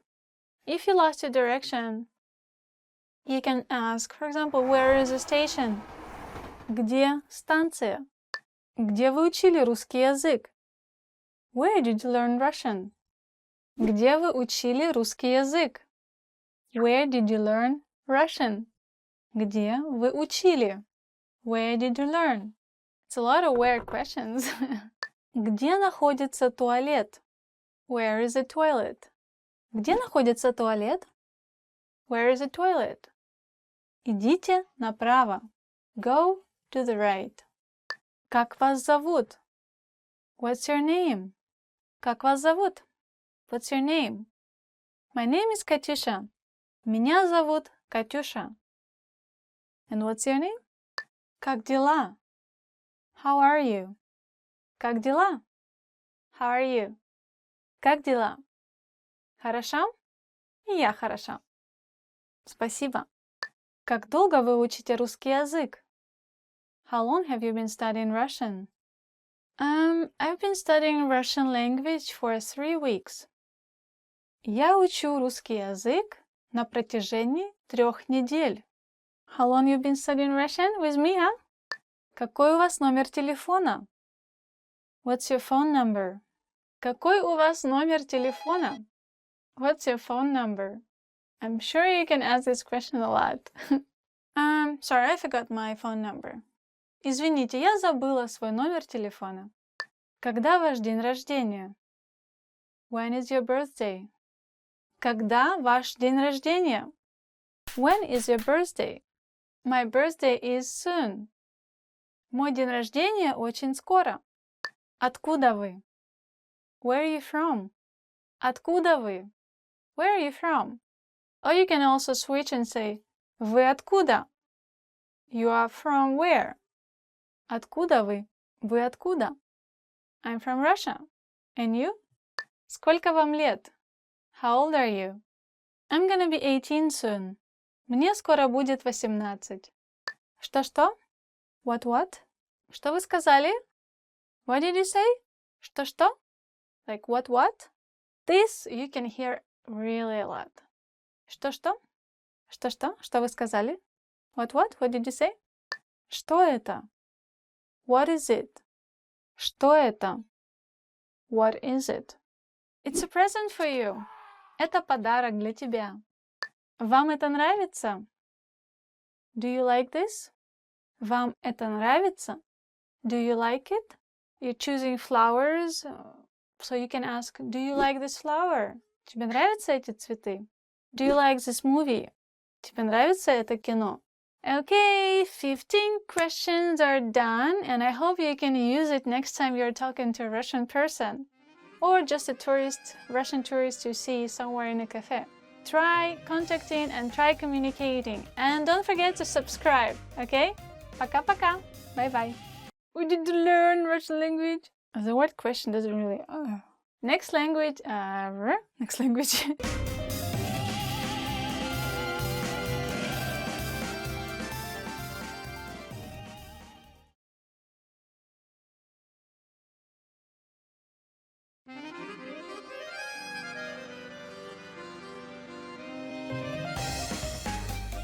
Hi, welcome to Introduction to Russian. My name is Alicia, and I'm joined by... Hi everyone, I'm Katya. In this series, you'll learn everything you need to know to get started learning Russian. That's right, and we're here to help guide you through your journey. In this lesson, you'll learn the reasons you should start learning a new language, why you should learn Russian in particular, and how to get started. Let's begin with the most obvious question. Why learn a new language? There are countless reasons, but perhaps the biggest one of all is that it could actually change your life. Learning a new language unlocks new pathways that are off limits to you now. There are certain things that you simply cannot do without having the technical or cultural skills that come from learning a new language. Like working or living in another country. Knowing another language provides you with greater job opportunities. You have the freedom to move to another country halfway around the world and be able to earn a living, or even better yet, build a career from it, instead of just being stuck in one place. Language allows you to visit or live in places that you may never have even considered going simply because that wasn't a possibility for you. Knowing another language simply gives you more options to choose from. And learning a new language also helps you to be more open-minded and see the world from a new perspective. Language and culture go hand in hand. The world is a big place, and by broadening your understanding of other cultures, it allows you to be more empathetic and understanding of the many different ways that people live their lives. With language, you're able to see and experience more, which helps you to grow as a person. Learning a new language also improves your memory. Several studies have consistently shown that those who study another language have improved memory as opposed to those who didn't learn another language. Learning another language also keeps your brain healthy by significantly delaying the onset of Alzheimer's and dementia. This difference can be as much as 4 to 5 more years of quality life. And those are just some of the reasons you should learn another language. The list just goes on and on. Now you know the benefits of studying another language, but why should you learn Russian in particular? Everybody knows that Russia is the largest country in the world. But did you also know that Russian is one of the most widely spoken languages in the world too? Russian isn't only spoken in Russia. It's actually the official language of many other countries like Belarus, Kazakhstan, Kyrgyzstan, and the list just goes on and on. And unofficially, it's also widely spoken in Ukraine, Latvia, Estonia, and many other Slavic countries. In fact, Russian is part of the larger family of Slavic languages that are all very similar to each other, akin to super languages like Chinese and Spanish. There are around 300 million Russian speakers worldwide. And its importance as a language can be seen globally, as it's one of the official languages of the United Nations. All meetings and official documents drafted by the United Nations are spoken and written in Russian. Learning Russian also opens up many other business opportunities, as Russia leads the world in many industries, such as mechanical engineering, refining, shipbuilding, automotive, aerospace, microelectronics, and much, much more. What about the poetics of the Russian language itself? In the words of the 16th century Emperor of Rome, Charles V, I speak to God in Spanish, to friends in French, to my enemies in German, and to women in Italian. And to that, the Russian polymath Mikhail Lomonosov famously added that if he'd known Russian, he could speak to all of the former, because Russian has the grandeur of Spanish, the vivacity of French, the strength of German, the gentleness of Italian, and in addition to that, the wealth and brevity of Latin in Greek. Indeed, Russian is one of the most interesting languages in the world. It's the king of Slavic languages. It's been said by language learners that if you learn this language, you can easily learn any other language in the world, no matter how difficult it may seem. Okay then, we've talked about why you should start learning a language and why you should start learning Russian in particular, but how should they get started, Katya? Well, it's as simple as learning your first word in Russian and building up from there. The good news, though, is that you already know some Russian. Respect, fail, good. As you can see, Russian is much closer to English than it seems initially, because it has had ties to English and English expressions for some 200 years. Let's teach you something that you might not know. Здравствуйте. This is a common Russian greeting that roughly translates to hello or how are you? Здравствуйте. That's a useful phrase. Can you explain a little bit about what these symbols are, though? Sure. Much like how English uses the Latin script in its writing, Russian uses another type of script called the Cyrillic script. And those symbols are actually letters of the Russian alphabet. And similar to English, one letter usually corresponds to one sound in Russian. We'll introduce you to the writing system in episode 4 of this series. For now, let's put up some Roman transcription so you can follow along. Здравствуйте. Repeat after Katya. Здравствуйте. Здравствуйте. Russian has a lot of consonant clusters like the ones found in this greeting, but don't let that intimidate you. Pronounce each consonant going from one to the next without adding any extra vowel sounds. Start off slowly and read them in the correct order. Здравствуйте. Здравствуйте. Здравствуйте. We can also abbreviate this phrase to make it more casual. Здравствуй. Just remove the last syllable te to say hello casually to a friend or relative. Здравствуй. Здравствуй. Well done. Now you know how to greet someone in Russian. We've covered a lot of things already, so why don't we wrap up the first lesson and recap on what we've learned. In this lesson, you learned that studying another language has many benefits, such as providing new job and business opportunities. Russian is spoken by hundreds of millions of people worldwide and is one of the official languages of the United Nations. And to greet someone in Russian, it's Здравствуйте. In the next lesson, we're going to demystify Russian pronunciation by taking a look at the sounds of Russian, so be sure to watch the next video. See you in the next lesson. Bye! Bye.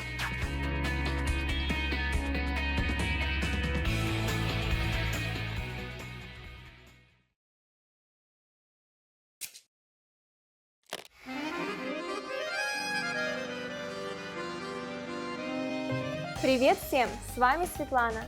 Hi everybody, I'm Svetlana. Welcome to RussianPod101.coms. Русский язык за 3 минуты. The fastest, easiest, and the most fun way to learn Russian. In the last lesson, we learned how to count in Russian. I hope you spent some time practicing the numbers, because they will come in handy today. Now we are going to learn how to go shopping in Russia. So you see something you like, and you want to ask the shop assistant how much it is. The first thing to say is «Извините». Do you remember the meaning? Right. Excuse me. Извините, сколько это стоит? Извините, сколько это стоит? Let's break it down to work out the meaning of these new words. Сколько means how much or how many.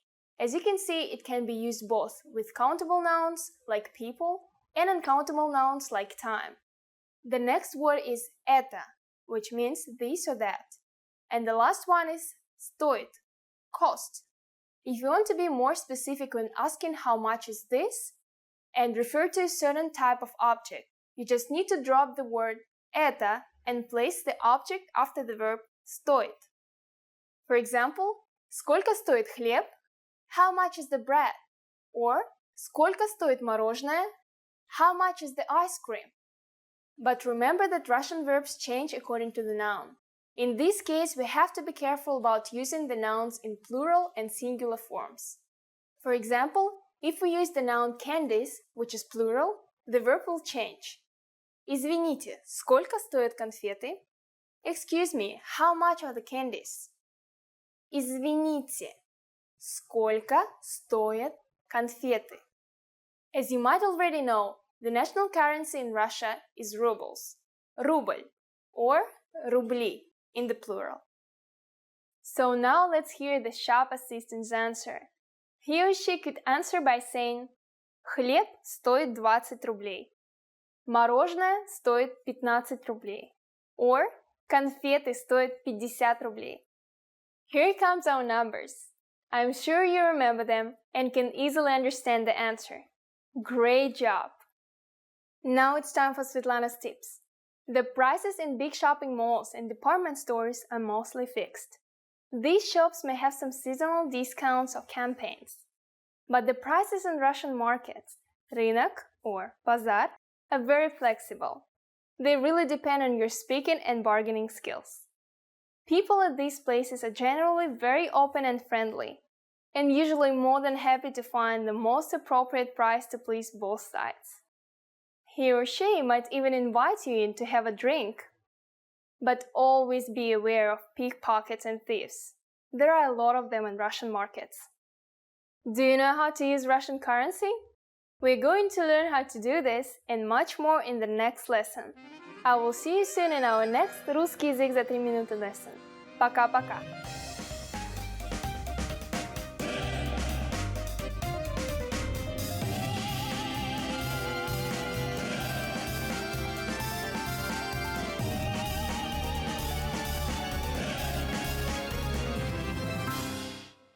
Hi everybody, my name is Katyusha and I'm here with you for top 25 Russian nouns. Now let's begin. Человек, man. Человек. The tricky thing with this word is that in plural it changes completely. So one man is человек and many men is люди. Have you seen this man? Вы видели этого человека? Вы видели этого человека? Год. Year. The year has passed so quickly. Год пролетел так быстро. Год пролетел так быстро. Время. Time. This noun we're gonna use a lot of times. Every time you want to know what time it is now. So, excuse me, what time is it now? Извините, который сейчас час? Которое сейчас время? Again, when you ask for time, you can use two synonym words, nouns in Russian, which is время, as we just learned, and час, literally means hour. Рука, hand. Рука, hand. One hand, two hands, руки. Give me your hand. Дай мне свою руку. Дай мне свою руку. Имя. Name. What's your name? Как тебя зовут? Как тебя зовут? How people call you literally, which means by name. I hope it's not confusing for you. Раз. Time. When counted. When we're counting something, 1 time, 2 times, 3 times. Сколько раз ты ходишь в зал? How many times do you go to a gym? Деньги. Money. In Russia, we show this for money. Деньги. So if you see somebody showing you the sign, it means they want some money from you. Give me some money. Дай мне деньги. Дай мне деньги. Жизнь. Life. Life is so good. Жизнь прекрасна. You can use that when you feel good, when you feel happy. So you can say, жизнь прекрасна. Life is good. День. Day. What a great day. Какой прекрасный день. What day is it today? Какой сегодня день? Голова. Head. Голова. One head is good, but 2 is better. Одна голова хорошо, а 2 лучше. Одна голова хорошо, а 2 лучше. Друг. Friend. Hello, my friend. Здравствуй, мой дорогой друг. Дом. Home. Welcome to my home. Добро пожаловать в мой дом.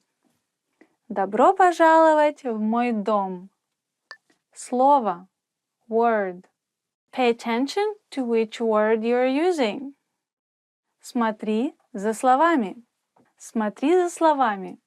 Maybe it's not very literal translation, but it means watch your mouse or something like that. Место. Place. Okay, let's pick the place for meeting. Давай выберем место для встречи. Давай выберем место для встречи. That's a great place to have a cup of tea.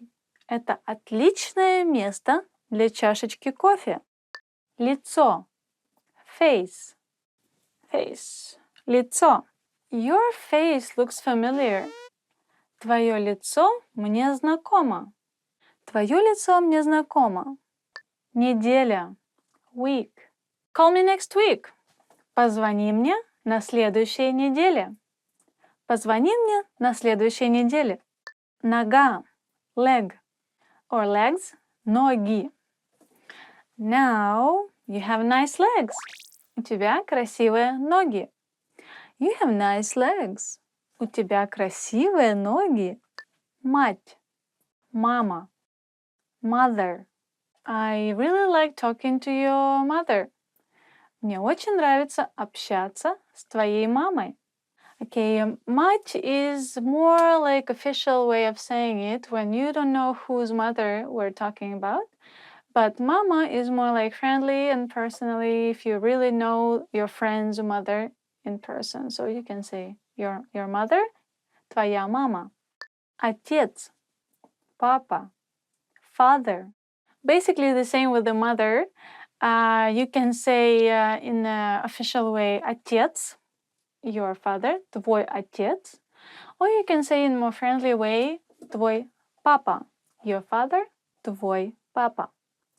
Твой папа любит рыбалку? Does your father like fishing? Твой папа любит рыбалку? Месяц, month. This word in 2 different meanings. One is, as I just mentioned about, month, and another one is the moon. The young moon is месяц. When it's not full moon, but the young kind of shape like it's eaten cheese. Today we're talking about the month of the year. Месяц года. What month of the year is it now? Какой сейчас месяц года? Час. Hour. Basically, when somebody is asking you what time is it now, they're asking which hour is it now. So they can ask you, который сейчас час? What time is it now? Который сейчас час? It is 5 o'clock now. Сейчас 5 часов. In plural, it's changing a little bit, so it becomes часы. And again, it could be tricky because часы, the word, the noun часы, could be used for watch. Сестра, sister, сестра.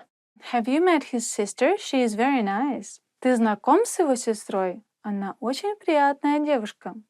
Брат, brother. Please come, I will introduce you to my brother. Приходи, я познакомлю тебя со своим братом. Вода, water. I'm so thirsty, please give me some water. Я умираю от жажды, дай мне воды. Сумка, bag. Please take care of your bag. Пожалуйста, смотри за своей сумкой. So thank you guys for staying with us, and it was Top 25 Russian Nouns with me, Katusha, and I'll see you again for next time. Don't forget to subscribe.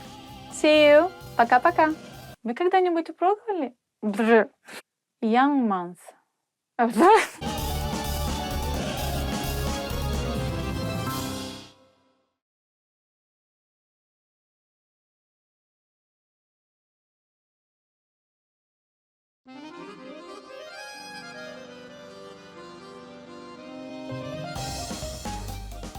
Hi! Welcome to Introduction to Russian. My name is Alicia, and I'm joined by... Hi everyone, I'm Katya. In this lesson, you'll learn the basics of Russian grammar. Word order refers to the order in which words are structured to form a sentence in a given language.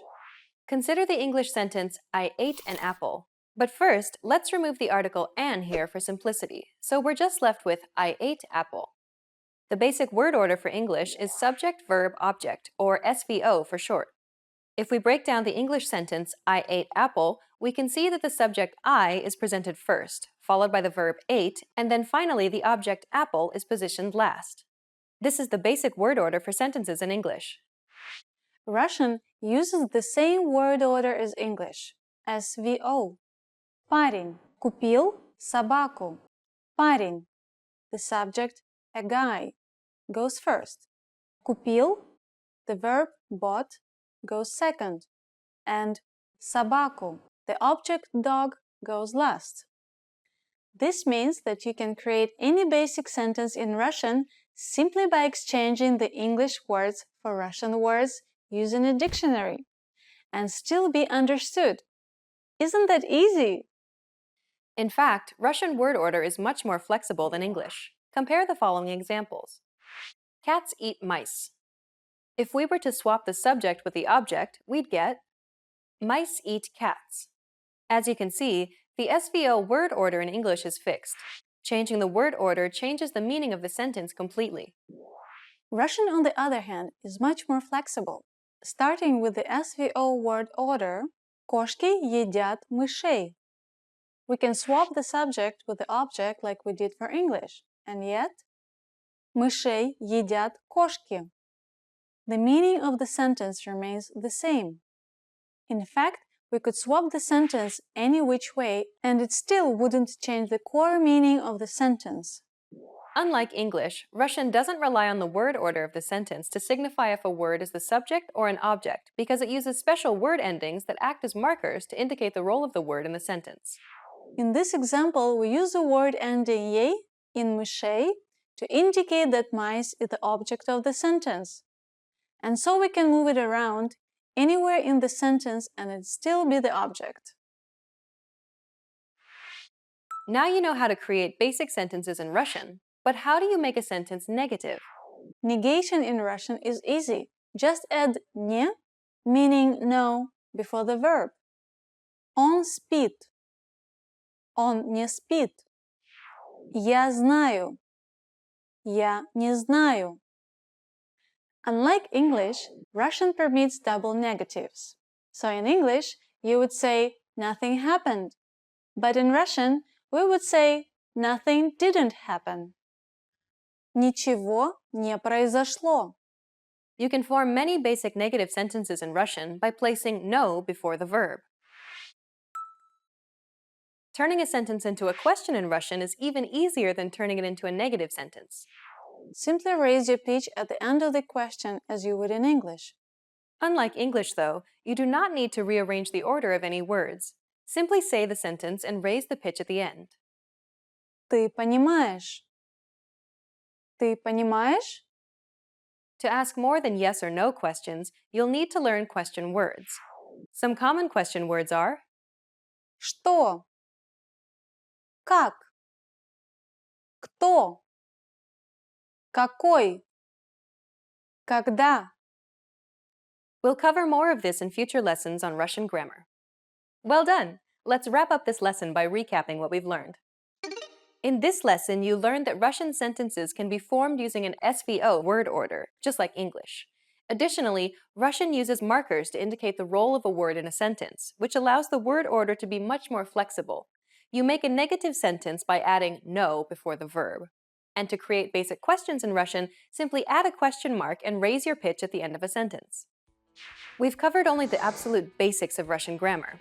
If you're interested in learning more, check out our Russian in 3 Minutes video series. In that course, we teach you useful phrases while covering the fundamentals of Russian grammar, and each lesson is only 3 minutes long. In the next lesson, we'll introduce you to the basics of Russian writing. See you in the next lesson. Bye! Bye!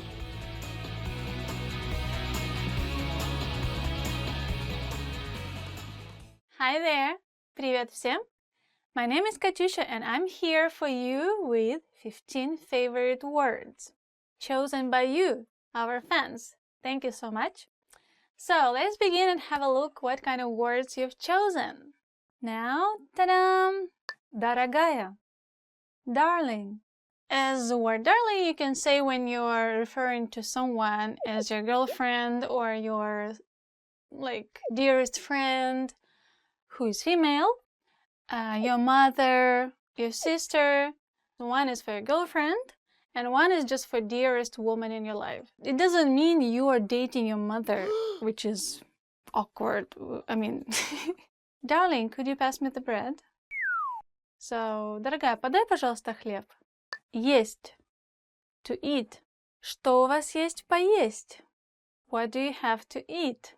So in Russian language it could be confusing because есть, to have something, and есть, to eat something, has a similar pronunciation. So be careful. I guess our fans are worried about eating. It's very important in Russia, yes. So жили-были. Once upon a time. So, well, it's used only in fairy tales. As soon as fairy tale story starts, you will always see once upon a time, жили-были grandmother and grandpa. And they had a cute baby, whatever. Здравствуйте. Hello. Здравствуйте. Hello, everyone. Every time you see someone you don't know, you just say здравствуйте. Or здравствуйте. Колокол. The bell. So it's big bell. Колокол. So you ring the bell for religious people to come to church, or you ring the bell when something is wrong so people can hide in the church in old times. Now I'm not sure if we still do that, but maybe some churches still do that. So yes, the bell. Ring the bell. Позвонить в колокол. Кошка. Cat. A male cat will be кот. And the female cat will be кошка. Кошка. Sounds very cute. You can say Я люблю кошек. I love cats. Кот. Кошка. Ta-da! Люблю. Love. Again, we can say Я люблю кошек. I love cats. Я люблю пирожные. I love cakes. Я. I don't like drinking vodka. Я не люблю пить водку. So you start with я and then everything else. Now you should try. Мир. World. The world is big. Мир огромен. Or мир большой. Навсегда. Forever. Навсегда. Let's be friends forever. Давай будем друзьями навсегда. I don't know if you have the sign when friends want to stay longer together and keep to each other, they usually do like this. Надежда, hope. Actually, it is one of the female Russian names. Nadezhda, in short, is Nadia. And if we talk about the word, then it means hope. For example, you can say Надежда умирает последней. Hope never dies. Or in Russian, we say hope is the last thing to die. So which means there is always hope, right? Прикольно. Awesome. Прикольно. Прикольно. If you got promoted, I can say прикольно. I think it's mostly used between like maybe younger generation. The older generation doesn't really use it much because it's like a slang. It's not really a dictionary word. So, but if you use it, people will know what you mean. They will think, wow, this foreigner knows this word. It's cool. Прикольно. СССР. Союз Советских Социалистических Республик. USSR. The Union of Soviet Socialist Republics. SSSR. Try that. SSSR. SSSR. Okay, that's too fast. Sorry, guys. Союз Советских Социалистических Республик. We don't use it anymore. Only like you can hear from fathers or mothers still discussing the past. For example, you can say, oh, I've heard about USSR before. Да, я слышала о Союзе Советских Социалистических Республик. Хорошо. Good. Хорошо, что ты знаешь о Союзе Советских Социалистических Республик. It's good you know about USSR. Cool. Прикольно. Хорошо. Let's move to another word. Okay? Это вам не хухры-мухры. It's a big deal. Это вам не хухры-мухры. And I don't hear it much recently, but it will be really funny if a Russian person will hear it from a foreigner. It will make them laugh, I think. Really. It's very cute. I wouldn't take it seriously if somebody told me that. Это вам не хухры-мухры. So, thank you for being with me, Katyusha. And keep in touch and stay tuned and don't forget to subscribe. Пока-пока.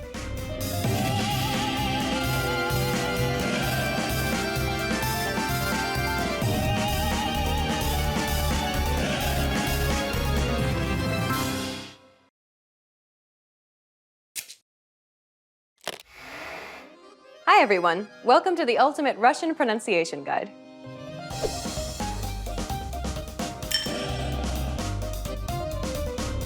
In this series, you'll master Russian pronunciation.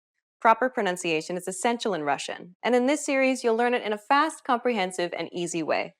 In this first lesson, you'll learn about the building blocks of the Russian pronunciation system that will help you in future lessons. The Russian alphabetical writing system is derived from the Cyrillic script, which is one of the most commonly used writing systems in the world. The Russian alphabet is made up of 33 letters, consisting of 21 consonants, 10 vowels, and 2 extra letters which act as modifiers. But be careful not to fall into a very common trap. As you're learning to speak correctly, you shouldn't concern yourself with all the letters. That's right, forget them. You care about the sounds of Russian, and here they are. There are 37 consonant sounds and 13 vowel sounds. Each symbol that you see here represents a single sound determined by the IPA, which is a standardized way to represent sounds without the baggage that's usually involved with traditional letters. By using all of these sounds, you can form every single word in Russian. Have you noticed how most consonant sounds in Russian exist in pairs? K, ki, m, mi. In each pair, there is the original pronunciation of the consonant sound, k, and that same sound, but with an added y sound, ki. Nearly all consonant sounds in Russian exist in this kind of pairing. So if you know how to pronounce the original sound, it's quite easy to figure out its counterpart simply by adding an additional y sound. Still seem complicated? Well, how about this? Of the 37 consonant sounds in Russian, you already know 15 of the original sounds. That's right. If you're a native English speaker, then you already make these sounds every day. You can also ignore 10 of the vowel sounds for the very same reason. With just a tiny bit of effort and creativity, you could effectively ignore 14 more consonant sounds simply by adding a Y sound to the ones that you already know. The only thing standing between you and perfect Russian pronunciation is 8 new consonant sounds and 3 new vowel sounds. You can handle that. Now let me introduce Katya, who will be helping you to master these new sounds. Привет, меня зовут Катя. Katya will be giving you native pronunciation examples for you to imitate. But for this first lesson, just sit back and listen to the unique sounds of Russian. Рыба, горло, река, 3, синий, есть, щетка, щель, цель, отец, чай, часы, жест, тяжелый, дрожжи, езжу, ты, мы, южный, юноша, Россия, молоко. In the next lesson, we'll look at the top 5 pronunciation mistakes Russian learners make. You'll want to make sure not to fall into these common traps. After that, we'll begin going through the vowels and consonants of Russian. This is your chance to learn how to correctly say all of the words you just heard. We'll finish up the series by covering some special topics that will really make your Russian sound natural. To close this lesson, here's a question for you. Why is it important to spend time on learning proper pronunciation, even if you're already an advanced speaker? The answer, you will be understood, and this will help you build more confidence as you communicate in Russian. For beginners, you're creating a strong foundation to build on. And for more advanced students, this is your chance to improve your accent and lose any bad habits you may have picked up. What is the hardest part of Russian pronunciation? Tell us about it in the comments. See you in the next Ultimate Russian Pronunciation Guide lesson.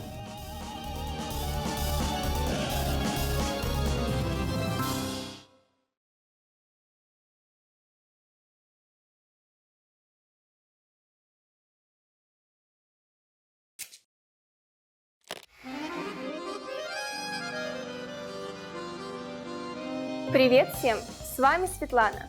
Hi everybody, I'm Svetlana. Welcome to RussianPod101.com. Русский язык за 3 минуты. The fastest, easiest, and the most fun way to learn Russian. In the last lesson, we learned the numbers from 1 to 10. Do you remember them? I'll remind you. 1, 2, 3, 4, 5, 6, 7, 8, 9, 10. And now let's continue from 11. 11. 11. 12. 12. 13. 13.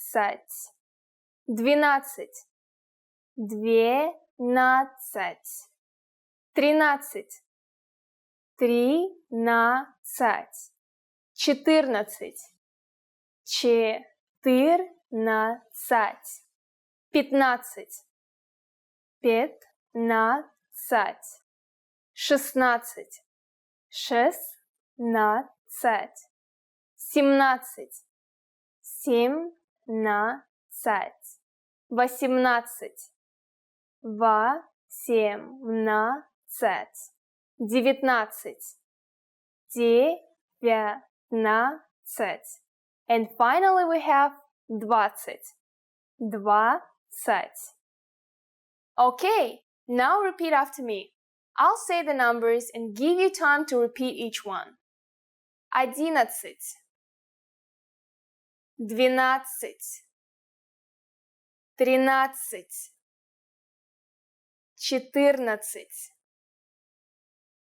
15. 16. 17.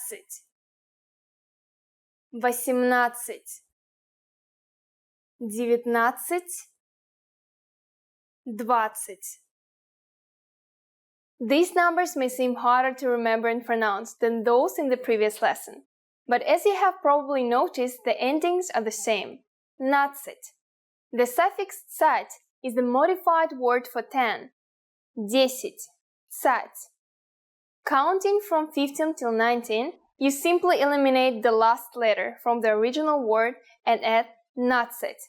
In the case of 14, you eliminate the letter «е». Let's not stop at 20. Let's learn how to count up to 100. First, I'll give you the tens. 30, 30, 40, 40, 50, 50, 60, 60, 70, 70, 80, 80, 90, 90, 100, 100. Remember I told you that the suffix «сать» means 10? Well, we have another modification for 10. It is «десят». It is almost the same as the original word for 10, 10. In most cases, you simply add the number in front of it to multiply it by 10. 8, 8, plus 10, 10 is 80, 80. Easy! The word for 100 is also super easy. It's 100. I don't think you'll have any problems with this one. The last thing to learn today is how to form compound numbers above 20. Just take the tens and simply add the numbers you learned in the previous lesson. Let's try it out. How would you say 56 in Russian? Let's take it step by step. 50 is 50, and then add 6, 6, 56. It's done. Very easy, right? Let's make another number. For instance, 23. Take 20, 20, and add 3, 3. So we get 23. See? After only 2 lessons, you are now able to count to 100 in Russian. In the next lesson, we are going to put your number knowledge to use. Do you think you can go shopping in Russia now? If not, I'll be waiting for you in our next «Русский язык за 3 минуты» lesson. Пока-пока! До скорого!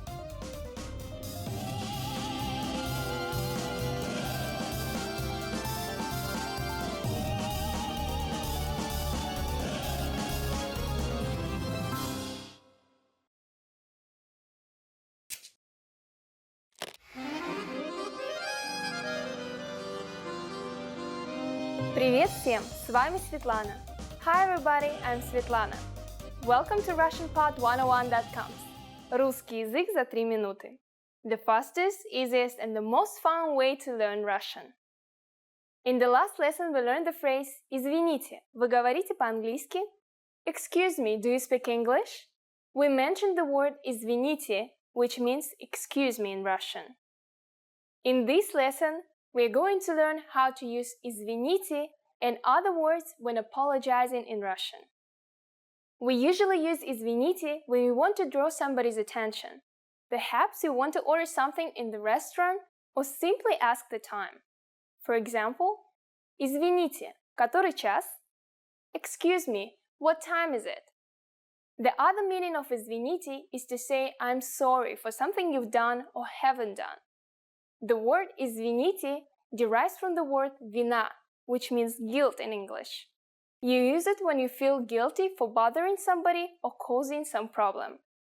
The word «извините» is used in its formal polite form. The informal version for it is «извини». It can also be used in 2 ways as mentioned, but is mostly used in the sense of regret and apology. «Извини» refers to the informal pronoun «you» in its singular form. In other words, you would use it when speaking to a person you would address with the pronoun «ты». Another informal word for an apology is «прости», which has almost the same meaning as «извини», but with a slightly higher level of regret. It derives from the verb «прощать», which means forgive.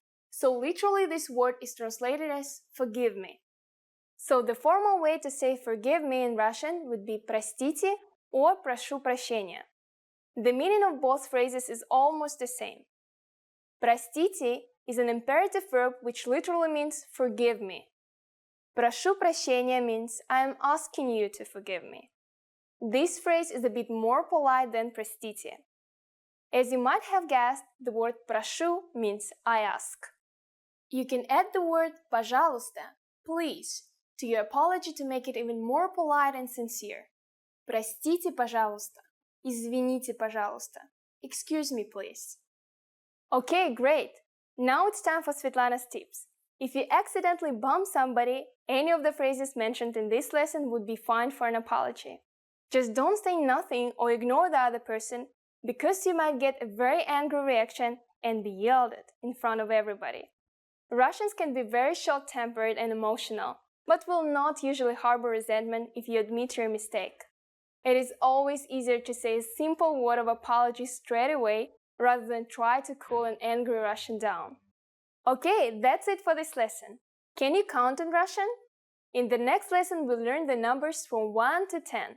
I'll be waiting for you in our next «Русский язык за 3 минуты» lesson. Пока-пока!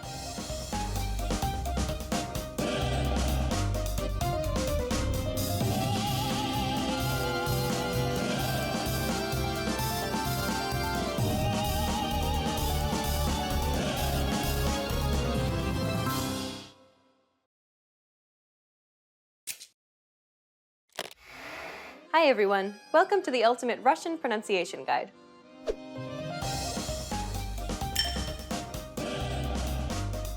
In this lesson, you'll learn the top 5 Russian pronunciation mistakes to avoid. These are common mistakes that Russian learners tend to make, so pay close attention and make sure that you don't make these same mistakes too. Are you ready? Then let's get started. This is a rare sound that doesn't exist in many languages. Many Russian learners are unable to pronounce this vowel simply because it's unfamiliar to them. When Russian learners attempt to pronounce this vowel, they tend to pronounce it as I instead of U. This is an issue because the former sound is another vowel in Russian. Consider these two words. Бить, быть. These two words sound very similar, but their meanings are completely different. It is essential that you're able to clearly distinguish between the two vowels. I, U. The inability to do so could lead to some very problematic misunderstandings. We'll cover this sound in the next lesson. Stay tuned so that you can correct this common mistake. This is another letter that's difficult for Russian learners to deal with. The soft sign is a letter that acts like a modifier. It doesn't produce any sound on its own, but is instead used to affect a preceding letter's sound quality by adding palatalization. The problem arises when speakers pronounce words without paying attention to the tiny soft sign. Compare the following examples. Listen to Katya and pay attention to the way it's pronounced in the following words. Брат, брать. Угол, уголь. Мать, мат. Sometimes the soft sign may be the only quality that distinguishes two words. As you can see, ignoring the soft sign will undoubtedly lead to miscommunication. But don't worry, we'll teach you all about these sounds and palatalization throughout this series. Sh. This is another difficult sound for Russian learners. It should sound similar to the SH-CH sound in the words fresh cheese, but a little softer, or like the SH in the words ship or sheep. Be careful though, because it's not the same as the sh in shock. The sh in ship forces the tongue to be raised higher than in words like shock. Listen carefully to the way that Katya pronounces this consonant. Sh. Sh. Плащ. Щука. Щетка. Notice how it sounds a little more constricted and tense. It also sounds slightly longer than other consonants. If you want to know how to pronounce this sound correctly, stay tuned until Lesson 6, where we break it down in detail. There are many different ways to construct statements and questions in Russian, either with or without the use of interrogative words like what, why, when, how, and so forth. And because of this fact, things can get quite chaotic when improper intonation is used. Intonation can transform a statement into a question, and vice versa in Russian. Many students of Russian don't pay much attention to intonation. Without the proper intonation, however, it's very difficult for native listeners to judge whether the utterance is a statement or a question. Compare the following examples. Это музей. Это музей? The first example is a statement, meaning, this is a museum. The second is a question, meaning, is this a museum? As you can see, changing the intonation alone can change the meaning of a sentence entirely. Improper use of intonation can lead to very problematic communication. Try to pay attention to the way native Russians pronounce sentences and try to imitate them. Don't beat yourself up if you don't get it straight away, though, because intonation usually comes naturally the more you study a language. Y. I. Many letters in Russian look very similar, and this can be a difficult problem for new learners. This is particularly true for these two letters. Y. Is a consonant, and it sounds like the Y sound in boy. I. Is actually a vowel, even though it looks very similar to the previous letter. It sounds like the I sound in visa. Consider the following examples. Мой. Мои. Твой. Твои. Clearly, failing to recognize these two letters will result in the wrong pronunciation. Try to be mindful of these two letters and other letters that may look alike in Russian. Now you know the top 5 Russian pronunciation mistakes to avoid. Try to be careful so that you don't make these same mistakes. In the next lesson, we'll start learning Russian vowel sounds. What's your biggest challenge with Russian pronunciation? Is it one of these top 5 mistakes? Let us know in the comments. Stick with us and you'll overcome it quickly. See you in the next Ultimate Russian Pronunciation Guide lesson.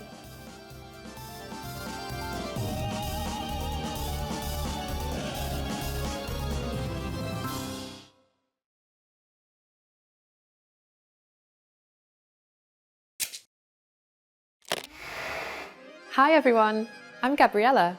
How are your Russian listening skills? In this video, you'll have a chance to test them out with a quiz.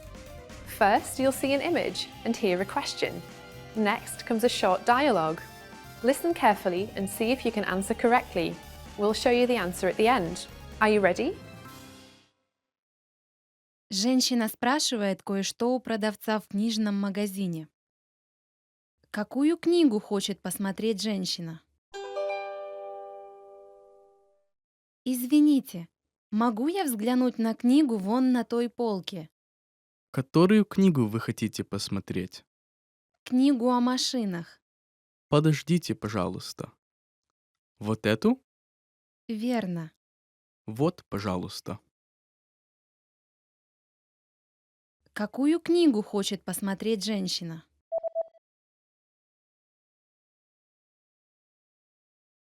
Женщина спрашивает кое-что у продавца в книжном магазине. Какую книгу хочет посмотреть женщина? Извините, могу я взглянуть на книгу вон на той полке? Которую книгу вы хотите посмотреть? Книгу о машинах. Подождите, пожалуйста. Вот эту? Верно. Вот, пожалуйста. Did you get it right? I hope you learned something from this quiz. Let us know if you have any questions. See you next time.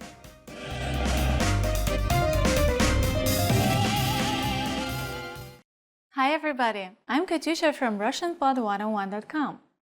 Do you know how to say I love you in Russian? In this lesson, you'll learn 3 different ways to say I love you and a special phrase for Valentine's Day.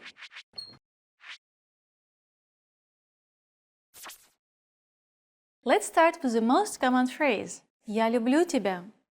Я люблю тебя. I love you. This phrase is direct.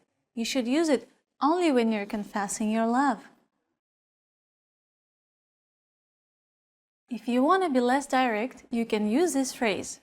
Ты так много значишь для меня. Ты так много значишь для меня. It means you mean so much to me. Now, if you want to be more romantic in expressing your love for someone, you can say this phrase. Слова не могут описать мою любовь к тебе. Слова не могут описать мою любовь к тебе. It means words can't describe my love for you. Now you know 3 different ways to say I love you in Russian. And here's one more. What if you want to spend Valentine's Day with someone special? In that case, say this phrase. Будешь ли ты моим Валентином? Will you be my Valentine? Будешь ли ты моим Валентином?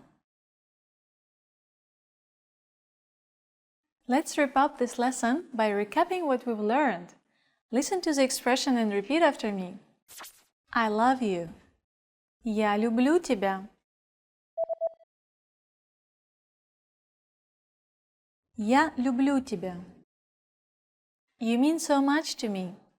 Ты так много значишь для меня.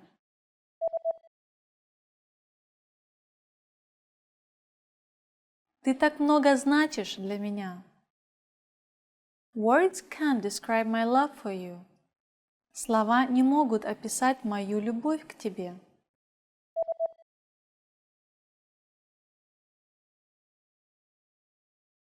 Слова не могут описать мою любовь к тебе. Will you be my Valentine? Будешь ли ты моим Валентином?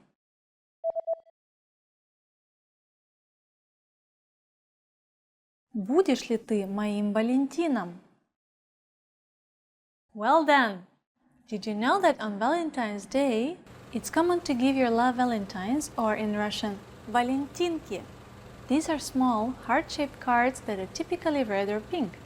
Traditionally, valentines are unsigned because it's thought that the heart will point out the sender of the love note. People in love also give each other various small gifts, chocolates, a stuffed toy, or even jewelry. You just learned 3 different ways to say I love you in Russian, and 1 special phrase for Valentine's Day. And if you're interested in learning more, don't forget to download your free Romance and Love cheat sheet, which includes romance words, compliments, and pickup lines. Check out the description below and go to RussianPod101.com now.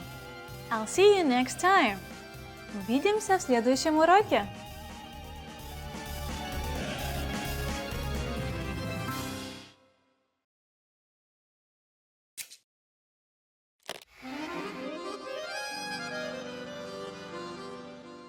Здравствуйте, я Светлана.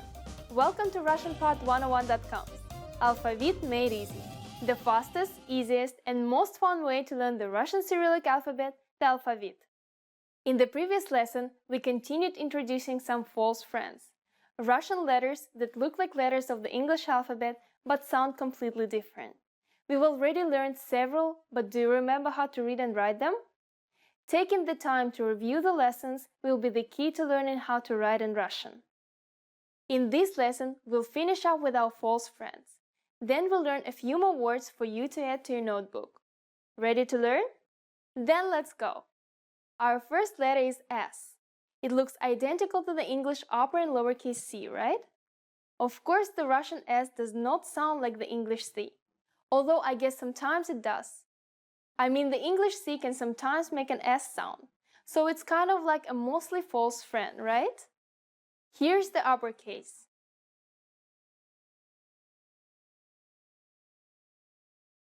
And the lowercase.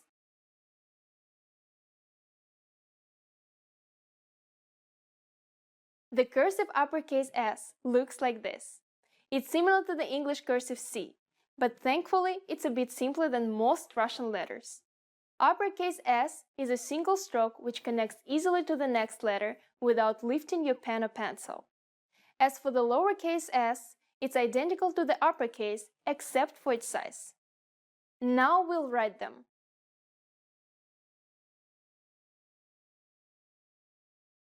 And the lowercase.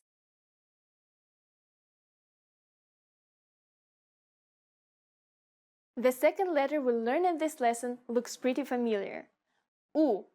As you can see, it looks similar to an English Y, with just small differences. Of course, it doesn't sound like Y at all, but at least it's easy to pronounce. U makes an U sound 100% of the time. Here's how to write the printed versions.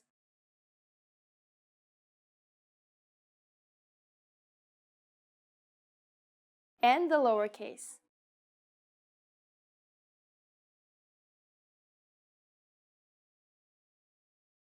Now let's take a look at how to write U in cursive. The uppercase version looks like this. As you can see, the cursive version of U looks similar to the English Y. It's written in a single stroke and connects easily to the next letter. While the uppercase version does not dip below the line, the lowercase version does. Now it's time to write it.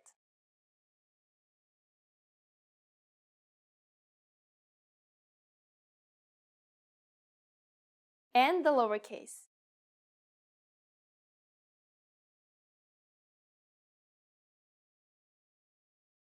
Let's learn one more letter. The third letter we learn in this lesson should look pretty familiar too. Ha. As you can see, it looks identical to the English X, but of course it doesn't sound like X. Actually, this will be a new sound for most English speakers. Ha makes a harder H sound, H. Ha makes this sound 100% of the time. Here's how to write the printed versions.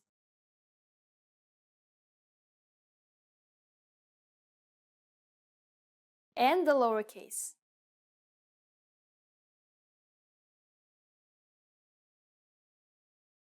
As you can see, the cursive version of ha is not at all similar to the cursive version of the English X.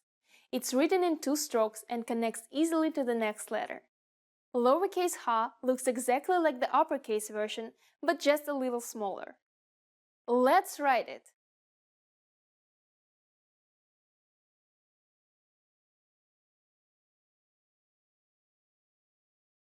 And the lowercase.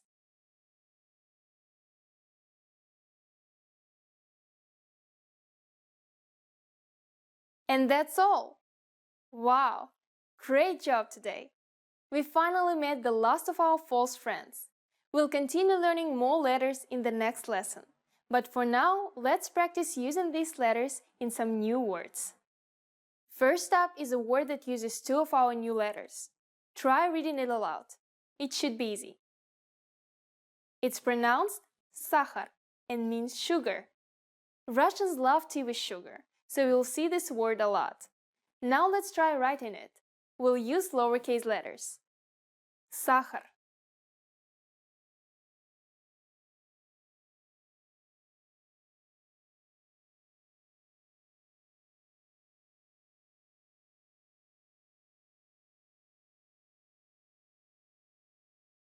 Now let's try writing 2 sentences.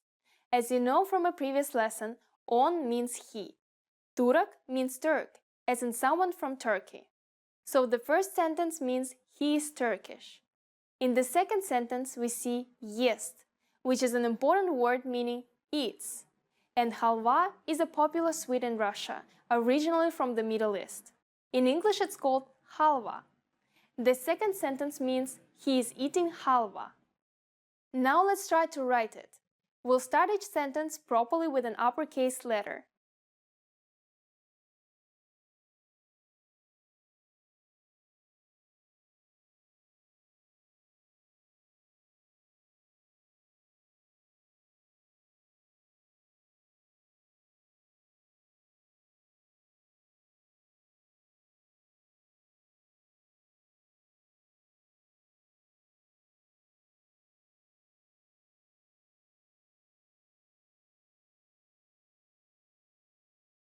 Он турок.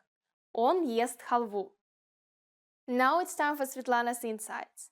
You probably realized this, but the order we're learning the alphabet is not actually the correct order.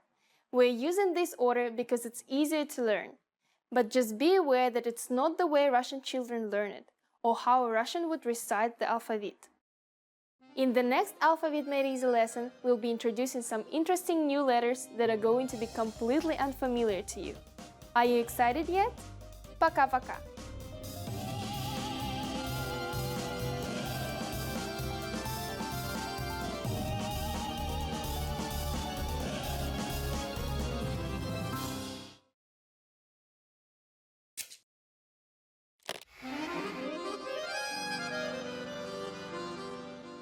Здравствуйте! Я Светлана. Welcome to RussianPod101.com. Alphabet Made Easy. The fastest, easiest, and most fun way to learn the Russian Cyrillic alphabet, the alphabet. In the last lesson, we met several new friends and started using B and G. If you're watching this lesson, that means you're feeling comfortable with those and ready for a new challenge. In this lesson, we'll continue with a new friends category. Remember, these are letters that don't look like English letters, but have sounds that can be found in English. Our first new friend is de. Maybe you recognize this letter from a James Bond movie, or maybe you've seen da spelled out before. If you have, you probably realize that de is pronounced just like the English D. In printed form, size is the only difference between the uppercase and lowercase letters. Here's the uppercase.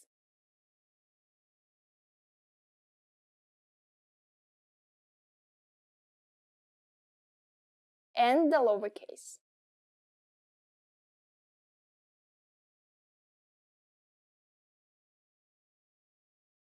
Now we'll look at the cursive versions.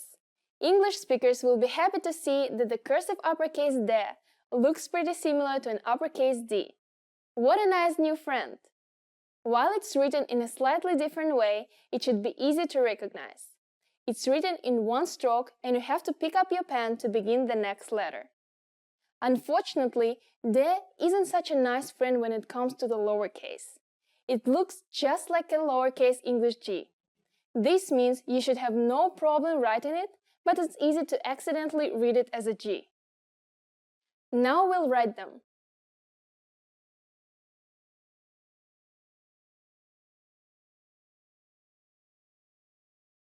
And the lowercase.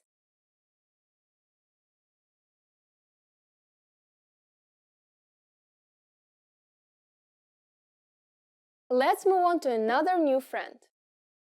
The second letter we'll learn in this lesson looks like the number 3. Z. While it may look strange, Z has a pretty familiar sound. Z always makes a Z sound, and despite how it looks, it sounds exactly like the English Z. Here's how to write the printed versions.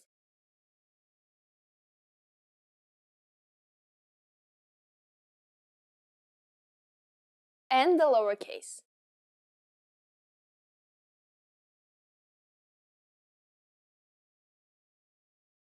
Now let's take a look at how to write Z by hand. Uppercase Z is pretty similar to the printed version. It's one stroke, but we have to pick up our pen before moving on to the next letter. The lowercase is where it gets interesting. Remember learning cursive in elementary school? If you remember how to write the lowercase z, then you'll be happy to see the cursive Z is strikingly similar. Now it's time to write it.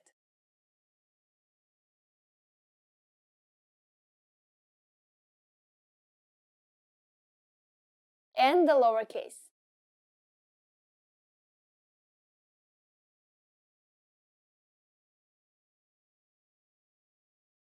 Okay, that's it for our new friends in this lesson. Now it's time to bring everything together in order to write some new words. First up is a very common word that you'll use when talking about your plans. Can you read it by yourself? It's завтра. You're forgiven if you said zamra. The cursive T looks a lot like an English M.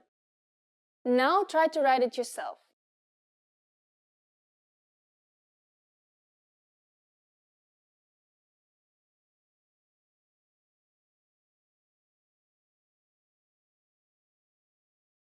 Завтра.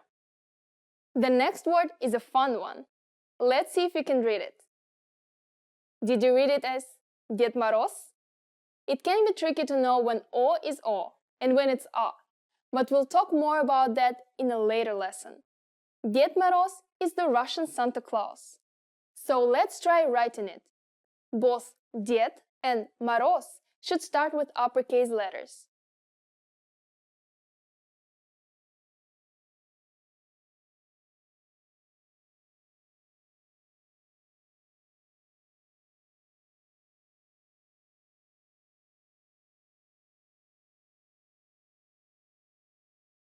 Дед Мороз.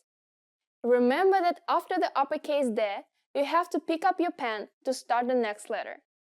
M, on the other hand, connects easily to the next letter. Nice job!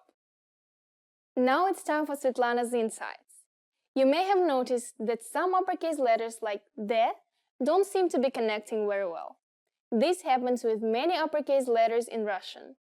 In these situations, you have the choice of either letting the letter stand alone and starting from the next lowercase letter, or adding a little connecting tail to the uppercase letter. However, when writing, most people don't connect the, the, and other difficult to connect uppercase letters. That's it for this lesson. Next time we'll continue to introduce more new friends. See you in the next Alphabet Made Easy lesson. Пока-пока!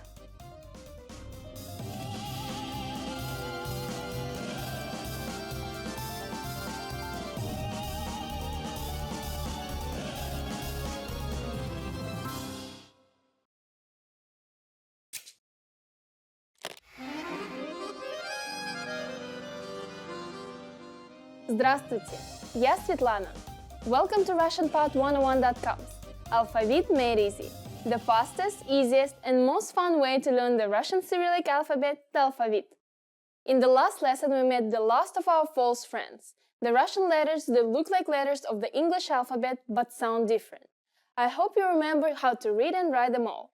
If you've been practicing, I'm sure you're doing a great job. In this lesson, we'll learn a new category of Russian letters. New friends. New friends are letters that don't look like English letters but have sounds that can be found in English. That means that they should all be very easy to pronounce. Ready to learn? Then let's go. Our first new friend is B. This is the first truly new-looking letter for English speakers. Although it looks new, it should sound quite familiar. B is pronounced just like the English B. As you can see though, the upper and lowercase look very different. Here's the uppercase.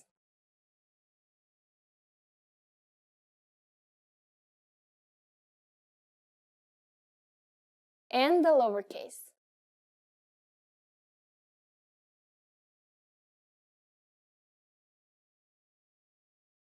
The cursive uppercase B looks like this. It has two strokes and continues to the next letter after the lower stroke. The lowercase is quite different from the uppercase, and you have to lift your pen at the end. This makes lowercase b the only letter which does not connect smoothly to the following letter. Now we'll write them.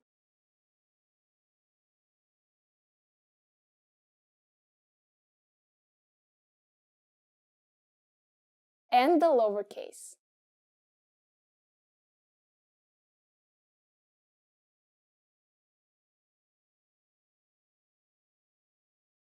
Let's move on to another new friend. The second letter in this lesson looks like a rotated uppercase L in English. G. While it may look strange, G has a pretty familiar sound. G functions in the same way as the English G, and almost always makes a hard G sound. Sometimes it can sound like V, but only in rare cases. Here's how to write the printed versions.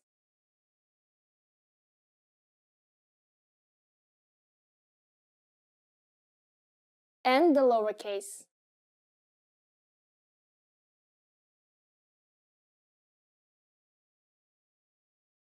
Now let's take a look at how to write G in cursive. The uppercase version looks like this. As you can see, the cursive version of G looks kind of like the uppercase T in English.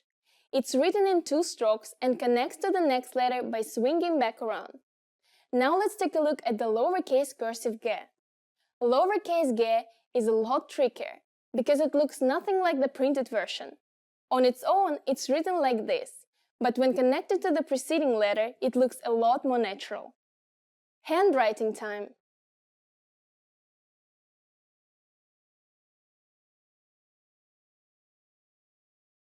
And the lowercase.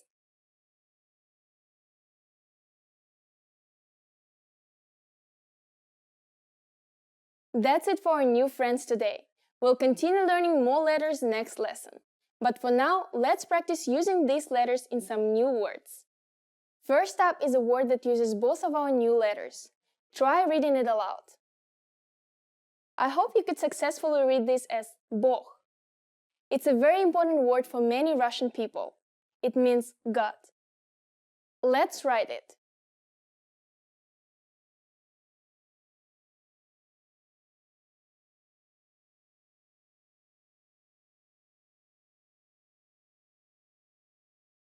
Bog. Next is a somewhat funny phrase with two grammatically correct sentences. We already know some of these words. Hopefully remember that on and есть mean he and its. Begemot is similar to the English word behemoth, but in Russian it also means hippopotamus. Траву means grass. So these sentences can be translated as it's a hippopotamus, it's eating grass. Now that we understand it, let's try writing it by hand.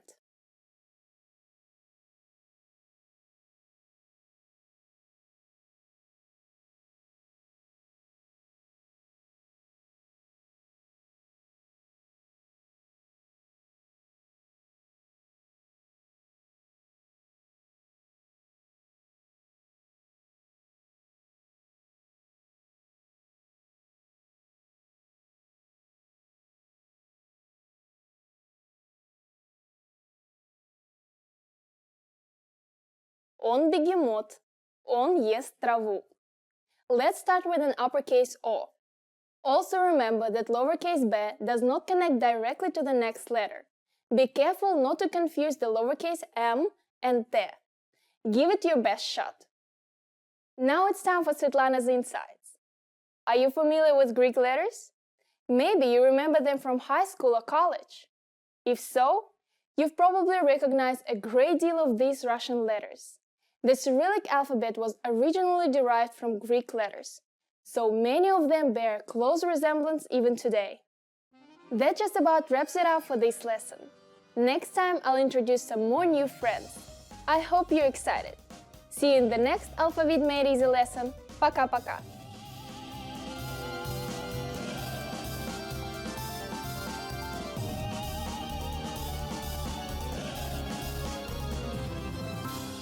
Hello, привет! My name is Katyusha and welcome to Top 25 Russian Verbs. Let's start. Начнем. Быть. To be. To be or not to be. Быть или не быть. Я могу быть через 15 минут. I can be there in 15 minutes. Сказать. To say. Сказать. To say. Я хочу сказать. I would like to say, and then you keep saying what you want to say. The boss said, blah, blah, blah. Начальник сказал, and then you keep going what exactly he says. Мочь. Be able to. Мочь. To be able to. It is very close to the meaning of I can. For example, я могу тебе помочь. I'm able of helping you. I can help you. Говорить. To speak. Я говорю. I speak. For example, don't speak when I speak. Не говори, когда я говорю. Знать. To know. Знать. To know. I know what you know. Я знаю, что ты знаешь. Я знаю. I know. Ты знаешь. You know. Стать. To become. Стать. You can use it if you want to become somebody. So you can also say, I would like to become a designer. Я хотела бы стать дизайнером. Я хотела бы стать дизайнером. Есть. To exist. There is.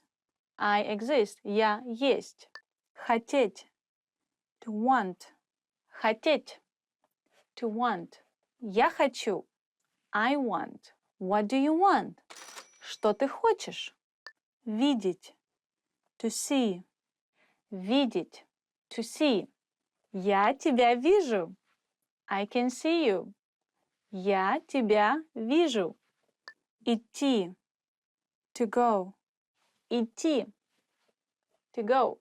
For example, when you want to say let's go, it changes to пошли. Пошли. But if you just use идти, we can go to zoo. Мы можем пойти в зоопарк. I don't want to go anywhere. Я никуда не хочу идти. Я никуда не хочу идти. Стоять. To stand. Стоять. I had to stand in a train for 2 hours. Мне пришлось стоять в поезде 2 часа. Думать. To think. Думать. think. I think that... Blah, blah, blah, blah. Я думаю, что... Blah, blah, blah, blah. You use it when you want to say something. Your own opinion about something. Я не думаю, что это хорошая идея. I don't think it's a good idea. Спросить. To ask. Спросить. Ask. For example, if you lost your way in a city, so you want to ask someone how to get to the next bus station, you can stop a person and just say, «Могу я спросить?» Can I ask you? «Могу я спросить?» Sorry, can I ask you? And then you can ask how to get somewhere. Жить. To live. Жить. To live. When you introduce yourself and you want to say where you live, exactly which city, which town, which country, or like which district. So, я живу в Москве. I live in Moscow. Смотреть. To watch. To look. Смотреть. I look at you. Я смотрю на тебя. Your mom can see that you have dirty jeans or something. She could say, посмотри на себя. Look at yourself. Look at you. With the face like that. I watch a lot of movies. Я смотрю много фильмов. Сидеть. To sit. Сидеть. Sit. I don't like to sit. Я не люблю сидеть. For example, if you say, I don't like to sit on one spot, literally it means я не люблю сидеть на одном месте, which means you like to move a lot and like to do different things and have a lot of things to do. Кушать. To eat. What do you like to eat? Что ты любишь кушать? Что ты любишь кушать? Иметь. To have. Иметь. To have.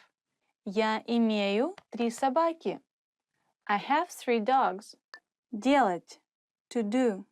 I can do this. Я могу это сделать. Я могу, which means I can do. For example, you're doing your homework, so you can say я делаю домашнее задание. Literally, I'm doing my homework right now. What are you doing today? Что ты сегодня делаешь? Взять. To take. Взять. To take. Я могу тебя взять с собой. I can take you with me. Понимать. To understand. Понимать. To understand. So you're like complaining about life and then your friend goes like, я понимаю. Я тебя так понимаю. I understand you so much. I understand what you mean. I can feel what you're saying. Казаться. To appear. To seem. It seems it's gonna rain tomorrow. Кажется, завтра будет дождь. It's close to I think, but you're not sure. It's not your real opinion about something, it's just you're guessing. Давать. To give. You can say, give me please. Дай мне, пожалуйста. Дай мне, пожалуйста. Or you can say, давайте. It's a bit different meaning, means let's do something. Давайте. Давайте пойдем гулять. Let's go for a walk. I'd like to give you a piece of advice. Я хочу дать тебе совет. Ходить. To walk. To go. Ходить. To walk, to go. So it's similar to идти, which means go somewhere, like visiting some classes. For example, you can say, I want to go to ballet classes. Я хочу ходить на занятия балета. Я хочу ходить на занятия балета. I like walking. Я люблю ходить. Спать. To sleep. Спать. To sleep. I don't want to sleep right now. Я не хочу сейчас спать. I really want to sleep. Я очень хочу спать. Don't sleep, don't sleep. Не спи, не спи. You can see somebody is falling asleep. You're like, don't sleep, don't sleep. Не спи, не спи. This is it, our 25 top Russian verbs. Now, don't forget to subscribe to our channel. See you later. Пока-пока. Subscribe. Subscribe.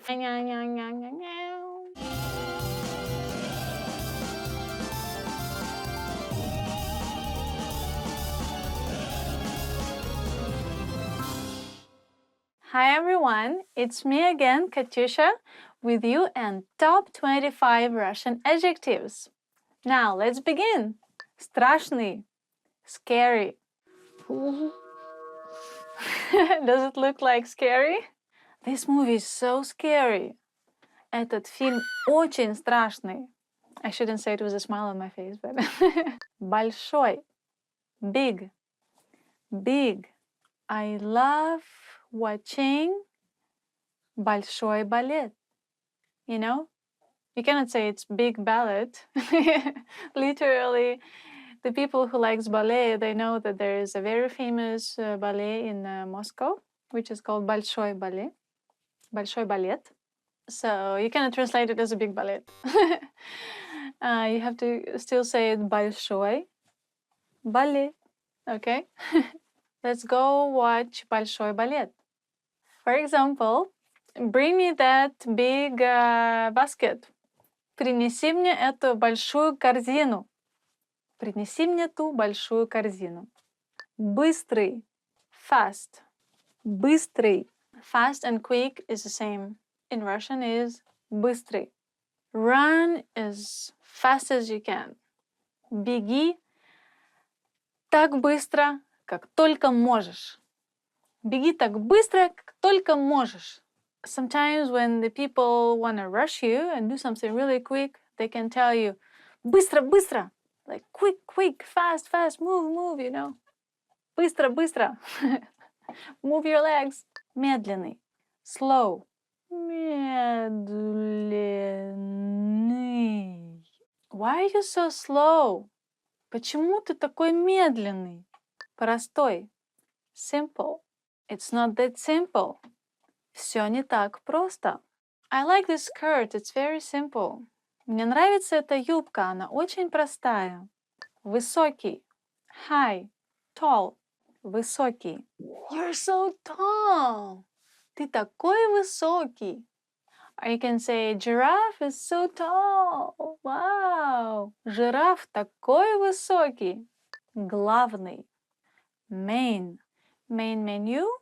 Or you can also use this adjective for meaning that there is a person higher than you. Like, for example, your boss or your manager, executive manager, somebody like that. So you can ask, when you want to ask who is in charge here, you can ask, кто здесь главный? Which means, who is the main person here? I need to talk to, like, the boss of the boss. So, who is in charge? Кто главный? Сильный. Strong. Strong. I'm not that strong. Я не очень сильная. This singer has a very strong voice. У этой певицы очень сильный голос. Длинный. Long. My nose is too long. Мой нос очень длинный. His hair is quite long. У него довольно длинные волосы. Добрый. Kind. He was so kind to me. Он был очень добр ко мне. Злой. Mean. Mean. He's so mean. Or she's so mean. I don't know why. Она такая злая, я не знаю почему. Она очень злая. She is very mean. Горячий. Hot. Hot drinks, hot food, or literally things that are hot. And you can also use for someone you find somebody hot, you know. So you can say, she's hot. Wow, она горячая. Or you can say, ой, this tea is hot. Ой, этот чай горячий. In Russian, instead of ouch, we say ой or ай. Ай, ой. Холодный. Cold. Winters in Russia are super cold. Русские зимы очень холодные. Okay. Первый. First. Okay, move. I came first. Уйди. Я пришел первый. Grannies are queuing in a shop for something, in a store. They can be arguing who was first and who left the queue and then came back, so they talk about it a lot, like, oh no, I was first. Нет, я первая. So it's funny to watch. First time I saw this movie. Первый раз я посмотрела это кино. плохой, bad. Mostly we use it as not so bad. How are you? Not bad. Как дела? Неплохо. So bad is плохо or плохой, but not bad is неплохо. Не means not. How was your surgery? Как прошла операция? It was really bad. Очень плохо. Известный. Famous. Известный. She dreams to be famous. Она мечтает быть известной. Famous. Она мечтает стать известной. Her dream is to become famous. Последний. Latest. Literally, последний means last. Something that comes last. For example, you can use it when you haven't seen your friend for a while. Последний раз я тебя видел было зимой. Last time I saw you, it was in winter. Your mom can tell you, last time I talked to you, it was 2 weeks ago. Последний раз, когда я с тобой говорила, это было 2 недели назад. So she's kind of complaining. Короткий. Short. I have short hair. У меня короткие волосы. My holiday was too short. Мои выходные были очень короткие. Of course you want your holidays to last longer. Красивый. Beautiful. This picture is so beautiful. Эта фотография такая красивая. Сложный. Difficult. This task is very difficult. Это задание очень сложное. For example, you can say you're reading a book and it's too difficult for your understanding. So you can say, this is so difficult. Это очень сложно. Or this book is too difficult. Эта книжка очень сложная. Легкий. The next adjective is light. This conversation is really light. Этот разговор очень легкий. Literally means that somebody or something is really light, like weight. So, for example, this computer is really light. So, этот компьютер очень легкий. Or you can use it as a meaning that somebody, it's easy to talk to someone or easy to communicate. So you can also say light, легкий. Our conversation started easily, which means наш разговор начался легко. So it's without any thinking, just, natural. Хороший, good. As you hear Russian people communicating, they say it a lot. When somebody asks them, how are you? They say хорошо. And then as okay, they can also use хорошо. So every time I want to confirm that, yes, I listened to you, I heard what you said, and okay. So I can say хорошо. Хорошо, хорошо, хорошо. So we use it a lot. This movie was really good. Этот фильм был очень хороший. Очень хороший фильм. Or очень хорошая книга. Or очень хороший кофе. Coffee, very good coffee. Right? So which means it's really good. Хороший. Отдаленный. Far. As many other Russian adjectives, they are easily transformed into adverbs. So, for example, the far in English doesn't change, but in Russian, the adjective отдаленный can change into adverb. The Russian adjective far can change into adverb, which sounds a bit different, далеко. So, if I use an adjective, I can say, this shop is a bit far from my home. Этот магазин отдален от моего дома. But if I want to say an adverb, I should say, in English it doesn't really change. But in Russian it would sound a bit different. This shop is a bit far from my home. So, магазин далеко от моего дома. Этот магазин немного далеко от моего дома. For this adjective, we mostly use it in the adverb. I can see really far. Я могу смотреть очень далеко. Я могу видеть очень далеко. Also, this adjective you can use if there is a person living with you, for example, or your best friend, but you can see that in his thoughts he's somewhere not with you. So you can say he's отдаленный. He's somewhere away from me, you know? So you can say, I don't know why he's really far in his thoughts. Я не знаю почему, но он очень отдаленный от меня. So, which means he doesn't pay attention to who is next to this person. Маленький, small, small. For example, this world is really small. Наш мир очень мал. Наш мир очень маленький, скучный, boring. So, for example, this speech is too boring. Эта речь очень нудная or скучная. Эта речь очень скучная. So yes, you can use instead of скучный, which is boring, one more word. It's same meaning, but it sounds a bit different, and it sounds like that. Нудный. Нудный. Скучный.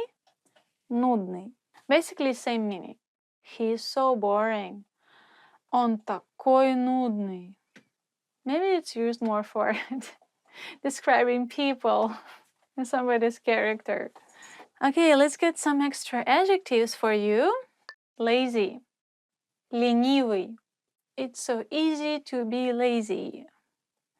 Так легко быть ленивым. Очень легко быть ленивым. Don't be lazy. Не ленись. Now, next adjective should be благодарный. Grateful. I'm very grateful. Я очень благодарный. Я очень благодарен. I'm very grateful to you. Я очень тебе благодарен. I guess that's it. Top 25 Russian adjectives. Done. Thank you for staying with me, Katyusha. I hope you enjoy top 25 Russian adjectives. And I hope to see you again with me and some extra Russian words. And don't forget to subscribe. Пока-пока. Top 25 Russian adjectives. The end.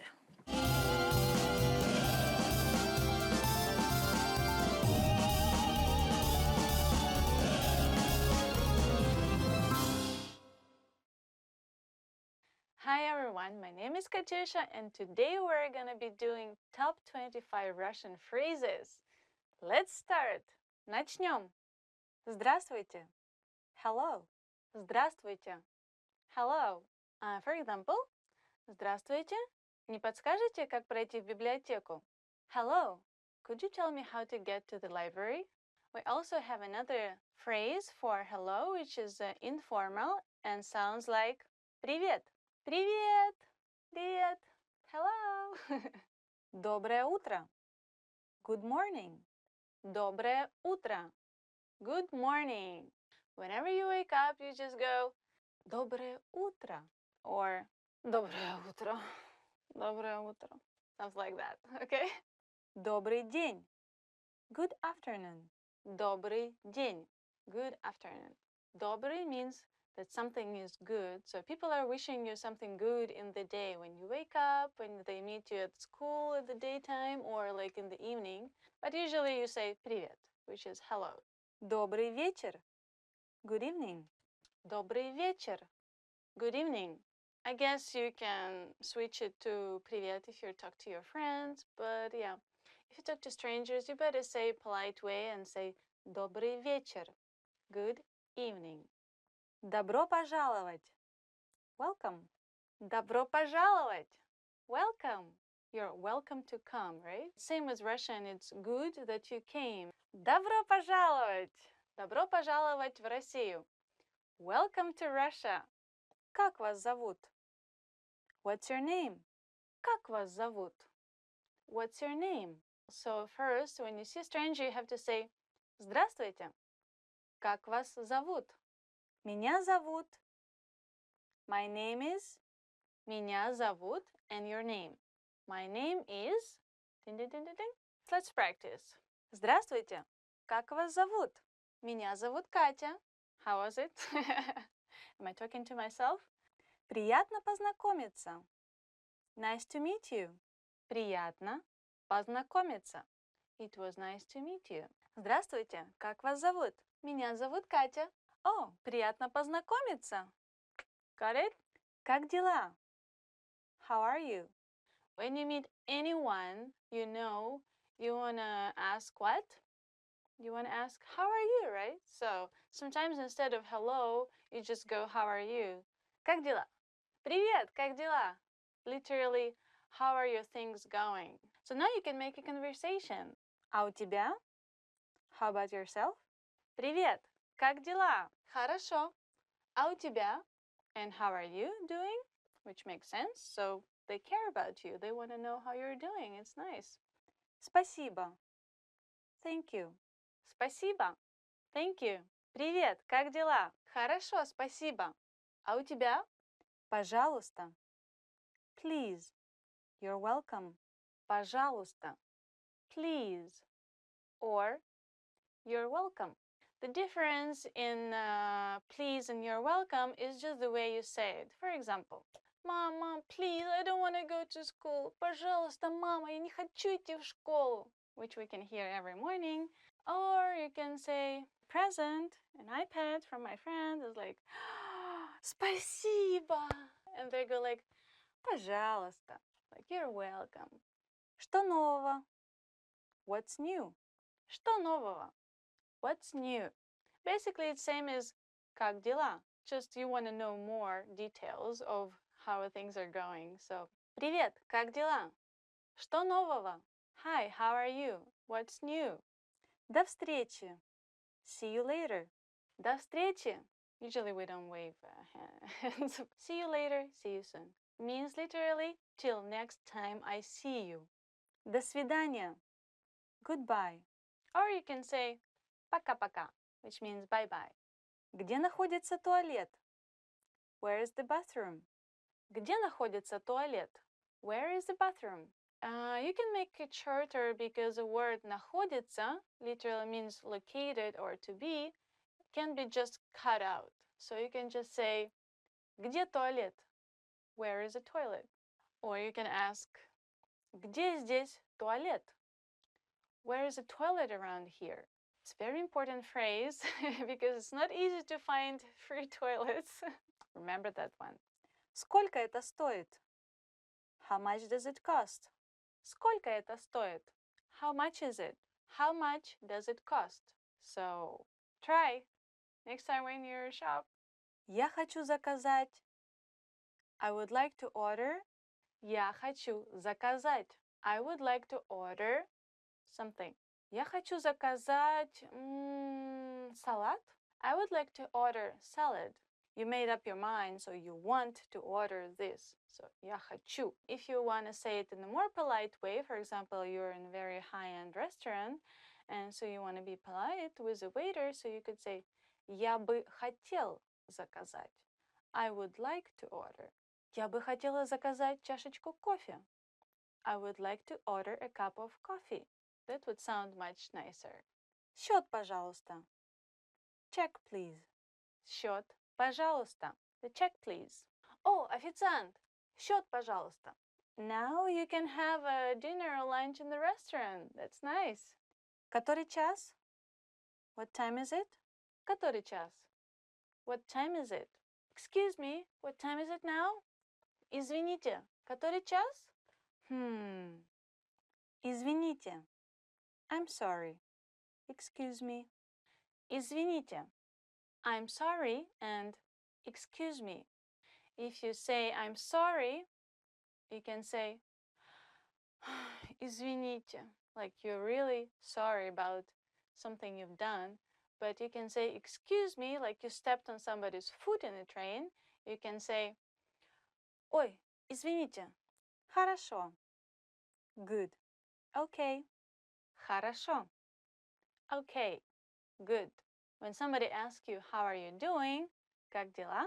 You can say, хорошо, спасибо. I'm good, thank you. Помогите. Help. Помогите. Someone. Help, help, help me, somebody. Помогите. For example, if you're a big forest and you don't know your way out, so you have to shout to let people hear you. So you're like, помогите. but it's really rare situation. I hope you won't be in it. Да. Yes. Да. Yes. Russian people say a lot. Да, да, да, да, да. Yes, yes, yes, yes, yes. I agree. Да, да, да. Нет. No. Нет. No. Нет. Would you like to go to dinner with me? No. Нет. Thank you for watching. And today we did top 25 Russian phrases for daily conversation. And don't forget to subscribe for our channel. Thank you. Bye-bye. Пока-пока. Oh, Katya, thank you so much. You're so good. Oh, не за что.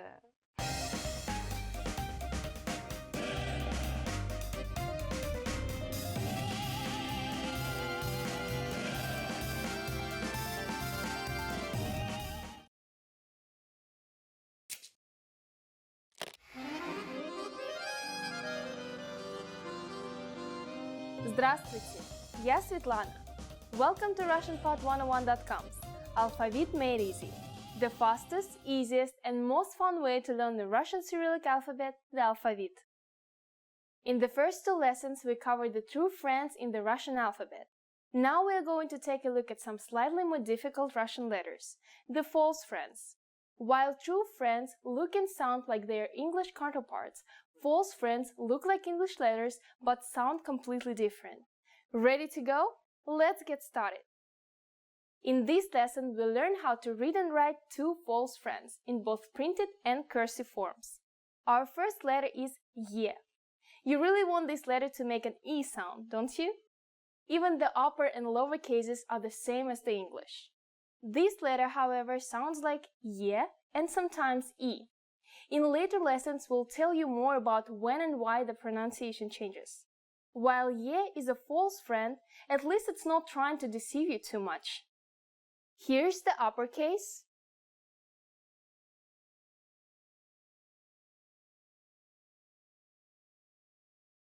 And the lowercase.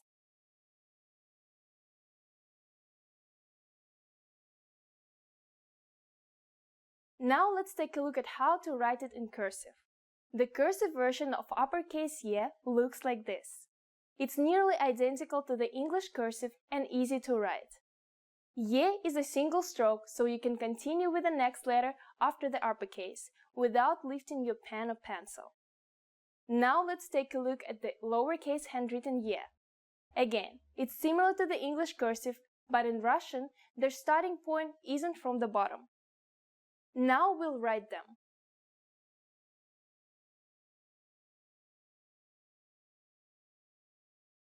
And the lowercase.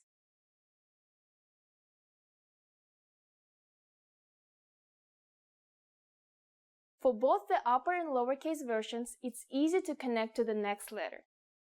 The second false friend we'll learn in this lesson is N. As you can see, it looks exactly like an English H. But of course it doesn't sound like one. It's actually pronounced like the English N. You could always rotate the middle line in your head to make them into N's. Here's how to write the printed versions.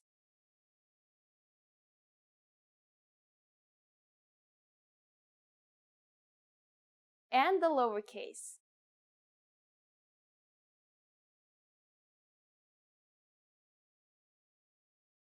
Now let's take a look at how to write N in cursive. The uppercase version looks like this. As you can see, the cursive version of N is very different from the printed version and is written in a single stroke that ends at the bottom rather than the top. As for the lowercase, it's a little bit different. Handwriting time.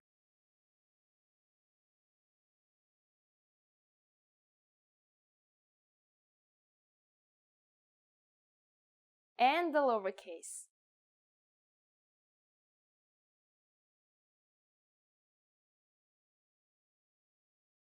That's all for new letters in this lesson. So let's practice writing these letters in some new words.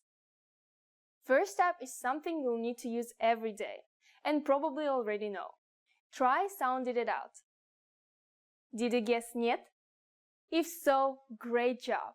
You may have already known this word before you watched this lesson, but I'll bet you haven't written it before, so let's do it now. Let's make this an exclamation.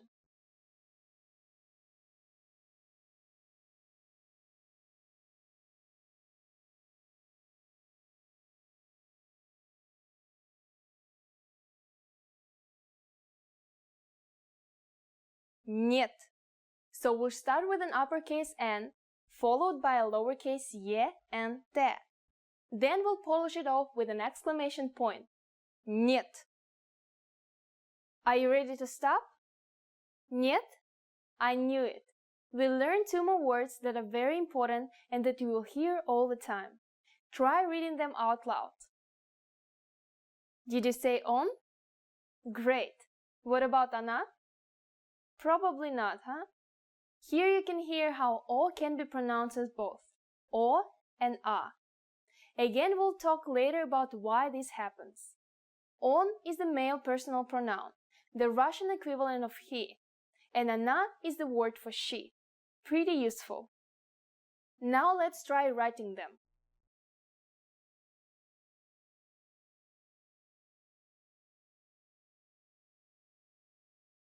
Let's start on with a nice O and transition smoothly into the N. Great! Now let's write она.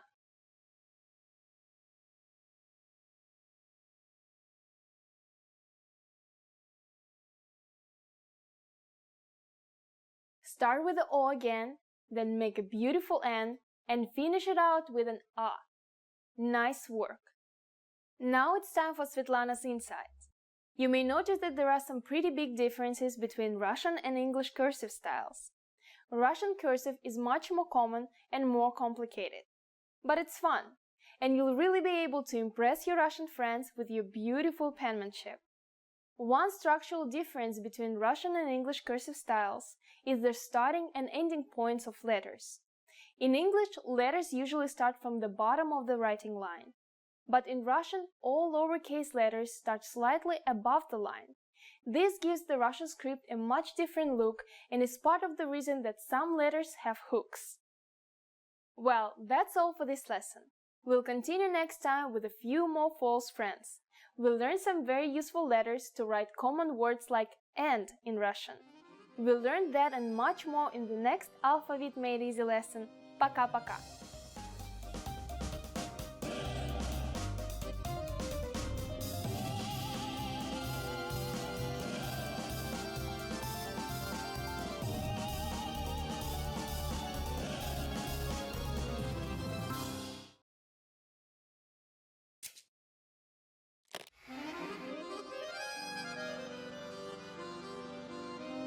Привет всем!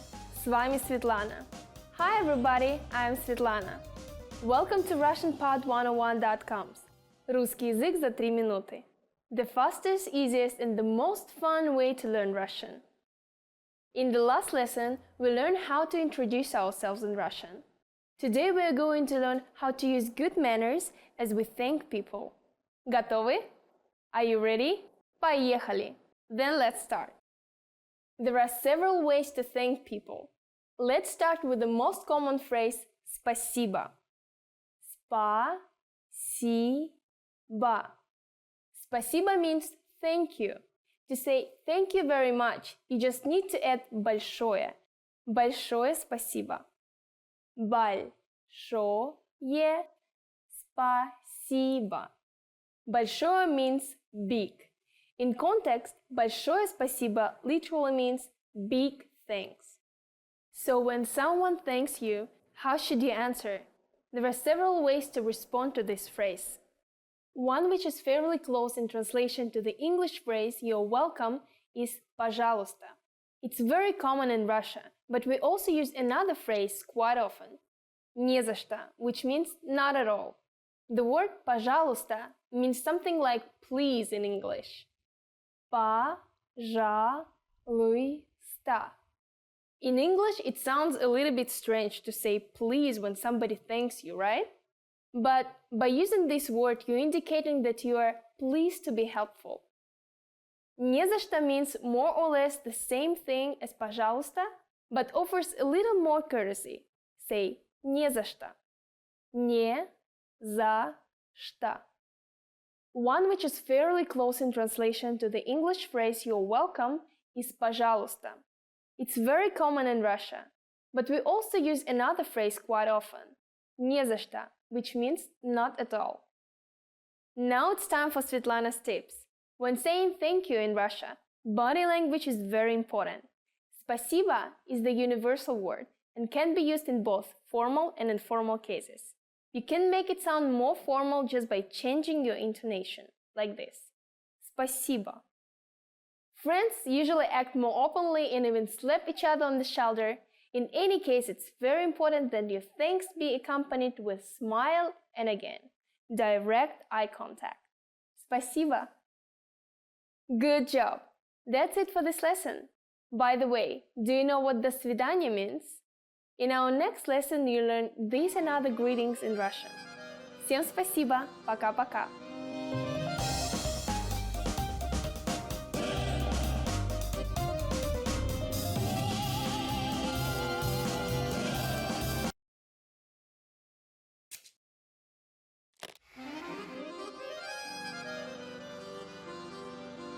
Привет всем! С вами Светлана. Hi everybody, I'm Svetlana. Welcome to RussianPod101.coms. Русский язык за 3 минуты.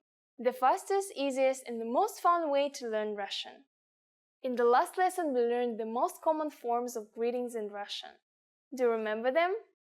In this lesson, we are going to learn a very useful phrase. Do you speak English? If you find yourself in a situation when you need assistance in English, this phrase can be a lifesaver. And because you're asking it in Russian, you can be sure that everyone will understand what you are saying, even if the answer is no. Here's the informal way to say it. Ты говоришь по-английски? Ты говоришь по-английски? In Russian, verbs change depending on the pronoun that is used. The pronoun ты is the singular you in English. It is a very informal way to address people. Don't use it with complete strangers, especially if the person is older than you. I don't recommend that you use it during formal gatherings either, such as business meetings, conferences, and so on. The verb говоришь means speak in English. As I already mentioned, verbs usually change in Russian, according to the pronoun and time. The original form for the verb говоришь is говорить. To learn how to properly conjugate Russian verbs like говорить, please take a look at our Absolute Beginner series on RussianPod101.com. You can find very detailed grammar lessons and resources there. To make this sentence a question, we don't need to change the word order or anything like that. All we need is to change our intonation. You speak English is ты говоришь по-английски. But do you speak English is ты говоришь по-английски? A more polite way to ask this question in Russian is to use the pronoun вы, which is translated in English as the plural you. Remember, as we change the pronoun, we also need to conjugate the verb to match it. Говорить is conjugated to говорите. So the whole phrase in Russian will be Вы говорите по-английски? Вы говорите по-английски? The phrase по-английски stays the same. And you probably have already understood the meaning, right? It means in English. Very easy. By adding извините, excuse me, you make the sentence even more polite. Извините, вы говорите по-английски? Извините, вы говорите по-английски? The responses you might receive could be one of these three. Да, yes. Да. Немного, a little. Немного. Нет, no. Нет. The full version for the negative sentence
snatches your purse or steals your wallet, you'll be glad you learned this sentence. Now let's try writing it by hand. Since it's a sentence, we'll start out with an uppercase O.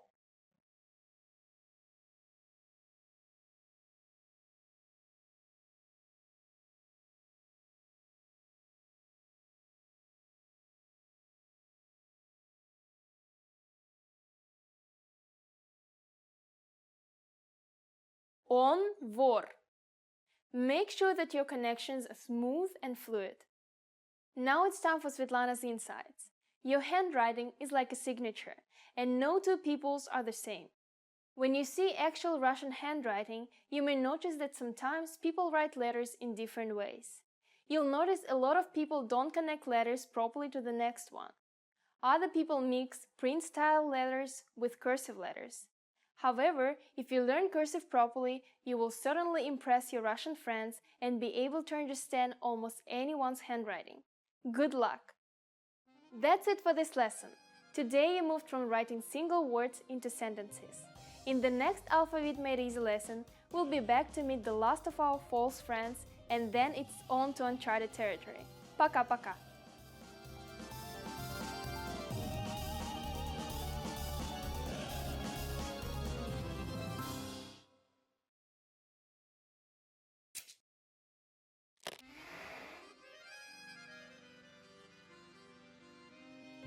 Welcome to RussianPod101.com's Русский язык за 3 минуты. The fastest, easiest and the most fun way to learn Russian. Привет, меня зовут Светлана. Очень приятно. Hi, I'm Svetlana. Nice to meet you. In this series, we're going to learn basic Russian expressions. It's super easy and it takes only 3 minutes. In this lesson, you are going to learn how to introduce yourself in Russian. There are a few ways to do so, depending on how formal you want to be. Let's first take a look at an informal way to introduce yourself in Russian. It's very short and simple. Привет, меня зовут Светлана. Очень приятно. Hi, I'm Svetlana. Nice to meet you.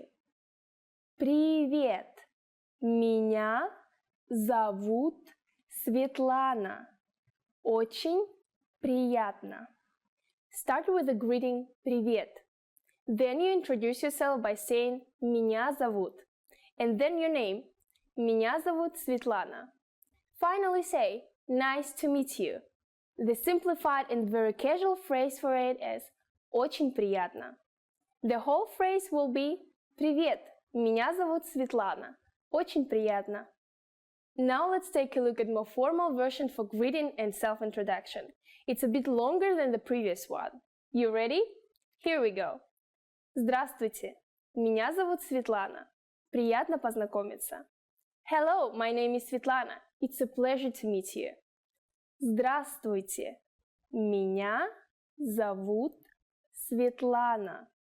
Приятно познакомиться. What has changed from the previous introduction? Let's take a closer look at these together. First, we changed the greeting word «привет» to «здравствуйте». It's very formal and official greeting which can be used any time of the day, morning, afternoon, evening, or even at night. Luckily, the phrase you use to introduce your name stays the same. Меня зовут Светлана. Next, after giving your name, you say «приятно познакомиться». It's more formal, but can be used in informal greeting as well. It literally means it's a pleasure to meet you. Once more, the formal way to introduce yourself is «Здравствуйте, меня зовут Светлана. Приятно познакомиться». In the sentence «Меня зовут Светлана», «меня» is myself, and «зовут» is to be called. So the literal translation is I'm called Svetlana. Unlike English, where I would say, my name is Svetlana, in Russian we basically say, somebody calls me Svetlana. Interesting, huh? Now it's time for Svetlana's tips. It's common to shake hands both when you greet somebody and leave them in Russia. Handshaking is more common for men, but women also practice it a lot lately. And don't forget direct eye contact. It's very important in Russia. Good friends usually give hugs and kiss each other on the cheeks 3 times. Okay, that's it for this lesson. Do you know how to say thank you in Russian? You'll learn how to say this and many other words in the next lesson. Пока-пока! До скорых встреч! See you soon!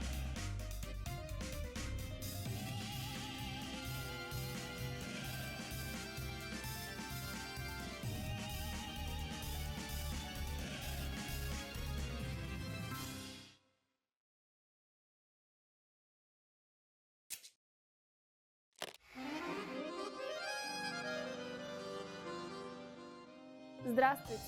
Я Светлана. Welcome to RussianPod101.com's Alphabet Made Easy, the fastest, easiest, and most fun way to learn the Russian Cyrillic alphabet, the alphabet.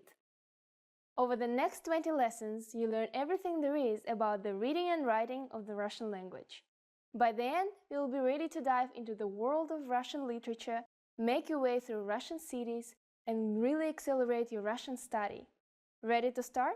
Then let's go! The Russian alphabet contains 33 letters. Seeing them laid out like this might seem intimidating, but the trick is to take it step by step, character by character. Don't worry about how hard it looks now.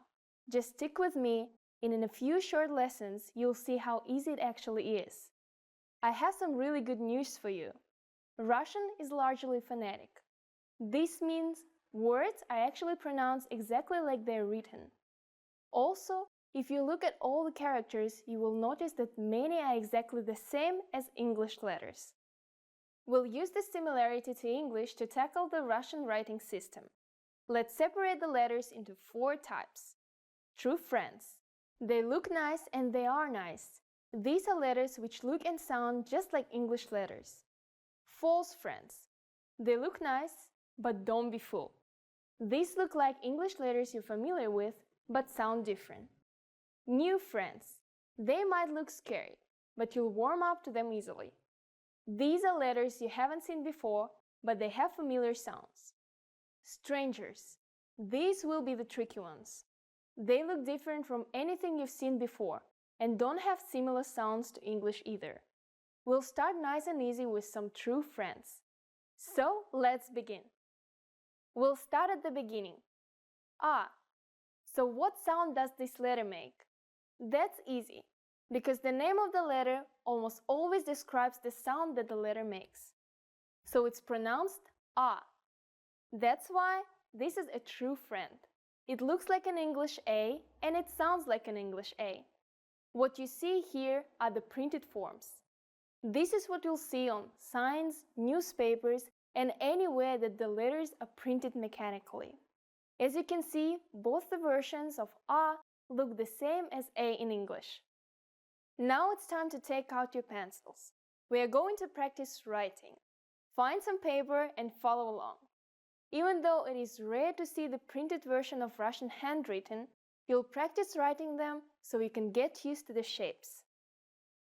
Okay, here we go. Here is the uppercase.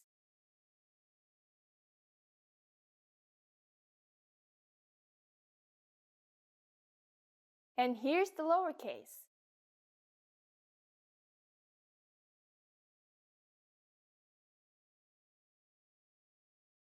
Nice. Time for the next letter? Not yet. You just saw the printed version of A. However, when writing by hand, Russians use cursive letters exclusively. This is the way Russians learn to write ever since elementary school. Even though you practice writing in the print style, it's very rare to see that in the real world. When you write Russian, it's going to be in the cursive style. The cursive uppercase A looks like this. While sometimes there is a big difference between the printed and cursive letters, R is pretty straightforward. It's one long stroke and then a short one in the middle. Now here's the lowercase handwritten A. This is very easy too. It's similar to the cursive A in English, and it's also very easy to connect to the next letter. Now it's your turn. Here's the uppercase.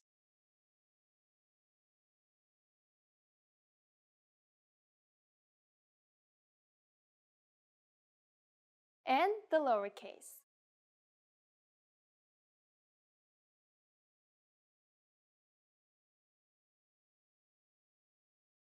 That's it for A. Let's keep moving. The second letter we'll learn is another true friend, ka. That means it's just like the English K. It always makes the k sound. In the printed forms, the only difference between upper and lower case is the size.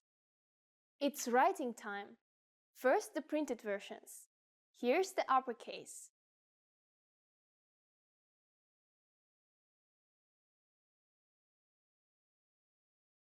And the lowercase.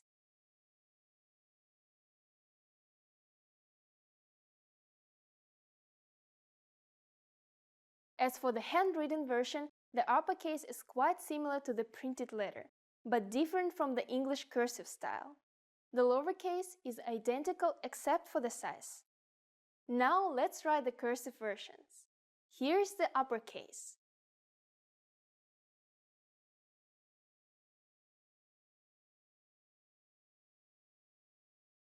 That means that we have to pick up our pen or pencil after writing the first stroke, and then connect ka to the next letter with the second stroke. The lowercase version is the same.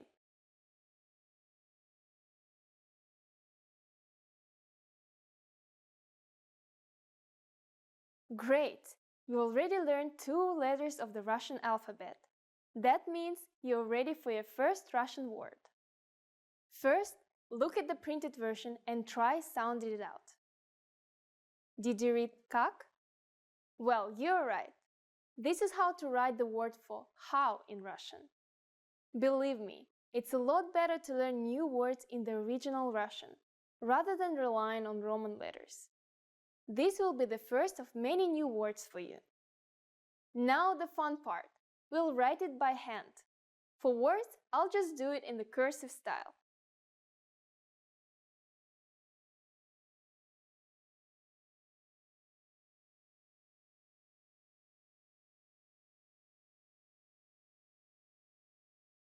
Congratulations! You just written your first Russian word. Now it's time for Svetlana's insights. Practice writing these letters and words until you don't even have to think about it. There is no better way to learn than to write the letters yourself. It's a good idea to keep a notebook with the new letters and words we learn in each lesson. Have you ever heard the Russian phrase «Кто там?» In the next Alphabet Made Easy lesson, you'll learn what it means and most of all, how to write it. See you there! Пока-пока!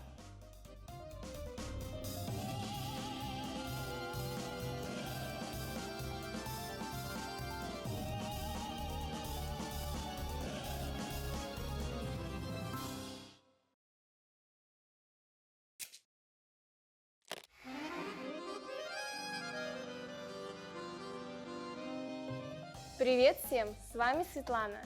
Hi everybody, I'm Svetlana. Welcome to RussianPod101.com's Русский язык за 3 минуты. The fastest, easiest, and the most fun way to learn Russian. In the last lesson, we learned how to express gratitude with спасибо. In this lesson, we'll learn some of the most common greetings you'll use in Russian. Готовы? Are you ready? Поехали! Let's start. The most used informal greeting is Привет. Привет. Привет means hi or hello. We use this greeting when we meet friends, cousins, or close relatives. Please keep in mind that it's a very informal greeting. If you're not close to someone or he or she is older than you, you should not use this word. Here's a more formal way to greet people. Здравствуйте. Здравствуйте. This is a very formal greeting that can be used any time of the day. As a variation, здравствуй can also be used. This is still a little casual, but much more formal than привет. Здравствуйте is actually a variation of здраво желаю, meaning I wish you health. So здравствуйте literally means I wish you to be healthy. Здравствуй. Russian also has equivalents to the English good morning, good afternoon, and good evening. They are доброе утро, добрый день, добрый вечер. They are similar to здравствуйте in politeness and formality. However, remember to use them at the proper time depending on whether it's morning, afternoon, or evening. Доброе утро, which means good morning, is usually used before 12 p.m. Доброе утро. The word добрый means kind. Russians don't say good morning, they say kind morning. The word утро means morning, so literally this phrase means kind morning to you. Very sweet. Добрый день can either mean good afternoon or good day. Since the word здравствуйте can be used at any time of the day, we will hear it more than добрый день, but it's still a phrase you should learn. Добрый день. The final greeting is добрый вечер, and we usually use it after 6 p.m. The word вечер literally means evening. Kind evening to you. Добрый вечер. Very easy, right? The usual way to say goodbye in almost any situation is до свидания, which literally means till the next meeting. До свидания. If you're on casual terms with somebody, you may also use пока, which means bye or see you later. Пока. The phrase you use when leaving someone in the evening or just before bed is спокойной ночи. This phrase works both for formal and informal situations. Спокойной ночи. You can now greet people in many different ways in Russia. Congratulations! Now it's time for Svetlana's tips.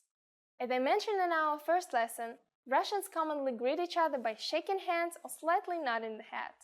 What I want to add to this is that Russians are very superstitious people, so we never shake hands over the threshold between rooms.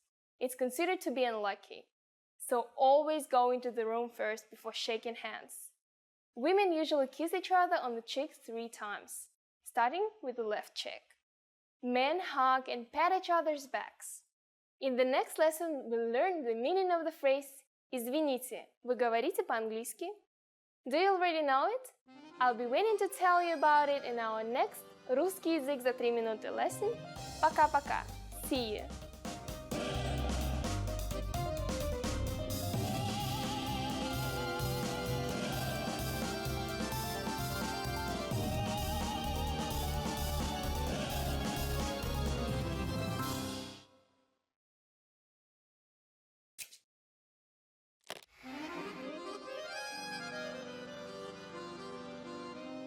Здравствуйте, я Светлана.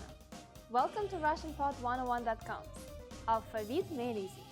The fastest, easiest, and most fun way to learn the Russian Cyrillic alphabet, the alphabet. In the last lesson, we learned 2 letters, A and K. These letters are true friends, meaning that they look and sound like their English counterparts. In this lesson, we'll continue our study of the Russian alphabet by learning the 3 remaining true friends. Ready to go? Well then, let's get started. In this lesson, we'll learn these 3 letters. Because these are true friends, we know that they are going to look and sound like English letters. Our first true friend of the lesson is M. And yep, it makes an M sound. While some Russian letters do change their sound, M is always pronounced this way. Notice how the upper and lowercase printed versions are identical except for the size, unlike the English M. As we mentioned in the last lesson, you will see the print form on menus, packages, and maps, so you better learn to read them.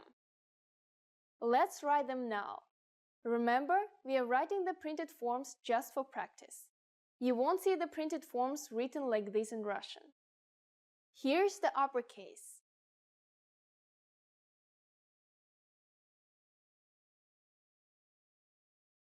And the lowercase.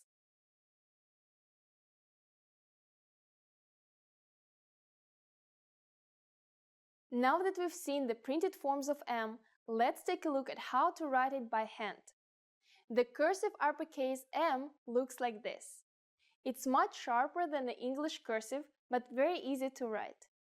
Lowercase m is exactly the same as uppercase, but just a little smaller. Also, when lowercase m comes after another letter, we add a small hook on the left. We'll cover it more when we practice writing some full words. Now we'll write them.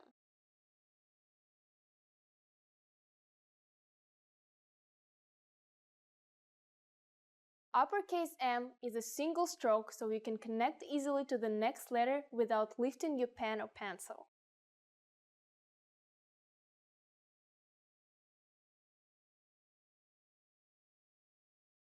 That's all there is to M. Let's move on. The second letter you learn in this lesson is another true friend, O. As you can guess, Russian O is the same as English O, and in printed form it's almost identical. It is usually pronounced as O. Sometimes it sounds like A. In later lessons, I'll tell you more about when and why the pronunciation changes. Here's how to write the printed versions.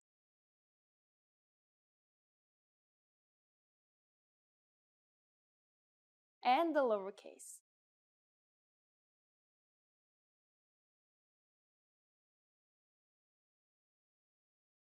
It's cursive time. If you know how to write a cursive O in English, this shouldn't be a problem for you.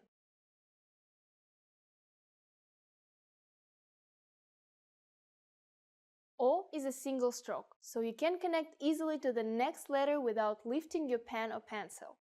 As for the lowercase o, it's exactly the same but slightly smaller.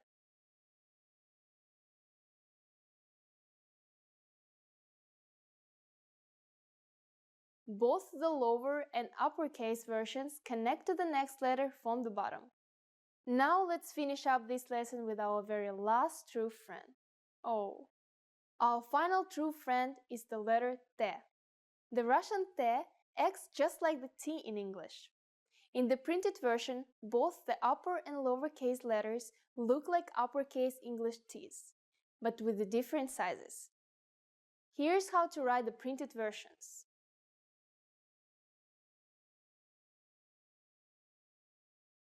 And the lowercase.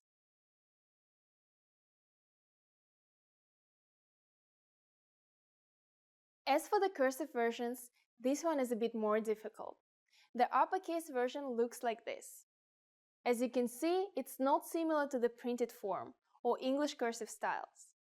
If you thought uppercase was difficult, well, sorry, lowercase t is no easier. It looks a lot like a handwritten English M. If you get confused between the handwritten T and M in Russian, just remember that M is pointy and sharp, like mountains. Once you practice writing these a few times, they won't seem so difficult.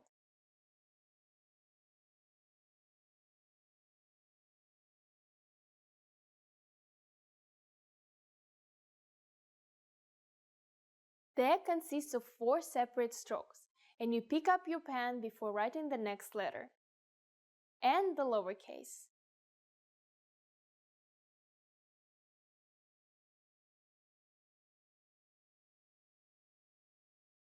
Okay, well done! I think you're ready to learn some new words. Can you read it? It's pronounced tam. This is the word for there in Russian. Now let's practice writing it.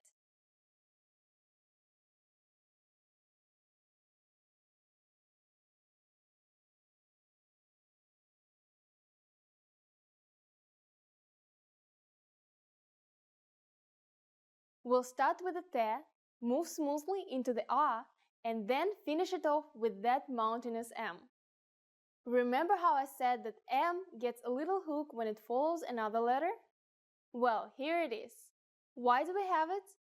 Many Russian cursive letters look similar, so we have to use a hook before M to show that we are writing a new letter. Getting tired yet? I think you can handle another new word. Can you read it? It's pronounced kto. You just learned the word for who in Russian. Time to write it.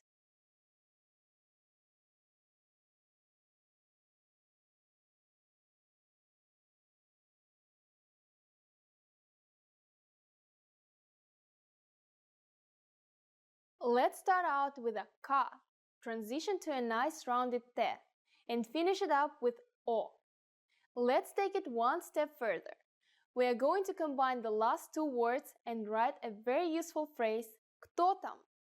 It means who's there? You can use it when somebody knocks on your door.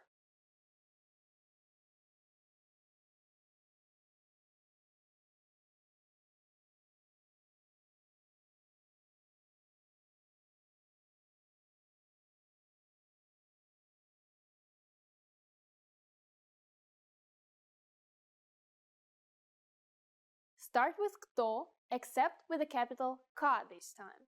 Now follow it up with там. Don't forget the hook. And of course, we'll end the question with a question mark. It's done. Now it's time for Svetlana's insights. Be sure to add кто and там to your notebook. We'll add new words in every lesson, and by the end of the series, you will have a very useful collection of words that you wrote yourself. Well, we met the last of our true friends today, and that means we'll be entering some slightly more sinister waters in the next lesson. But it also means you will be able to expand your vocabulary with more words, including the Russian word for no. We'll learn that and much more in the next lesson of RussianPod101.com's Alphabet Made Easy. Пока-пока!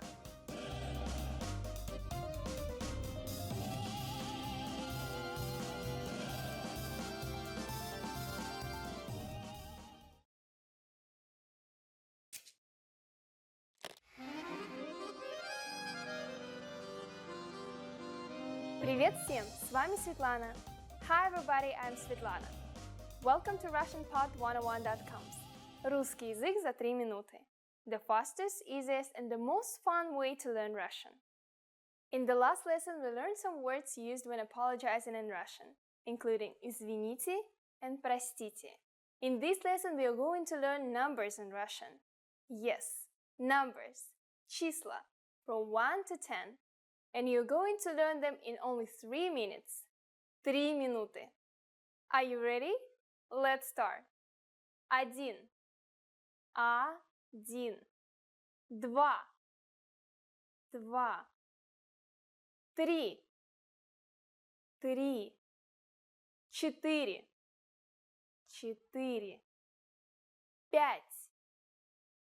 5. 6. 6. 7.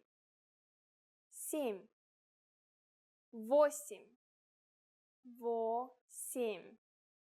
8. 8. 9. 9. 10. 10. Okay, now repeat after me. I'll say the numbers and give you time to repeat each one. 1. 2. 3. 4. 5. 6. 7. 8. 9. 10. Great job! What comes before 1? Do you know?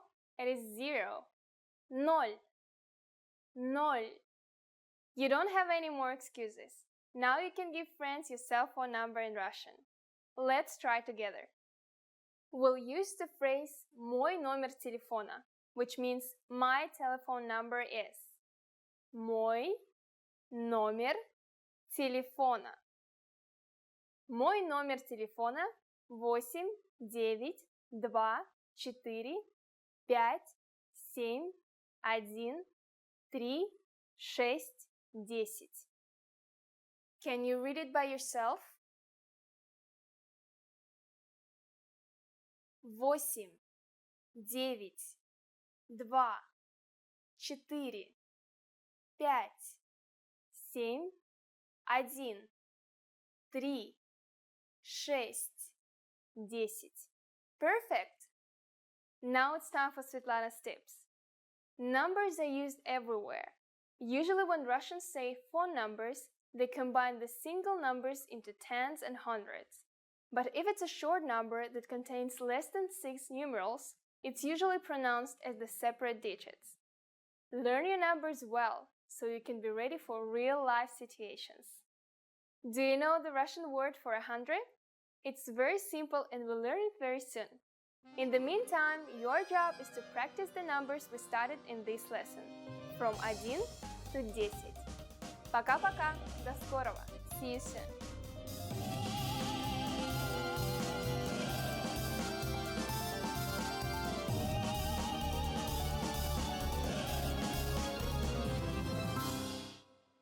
Now that you're finished with this lesson, want to know if your Russian skills have improved?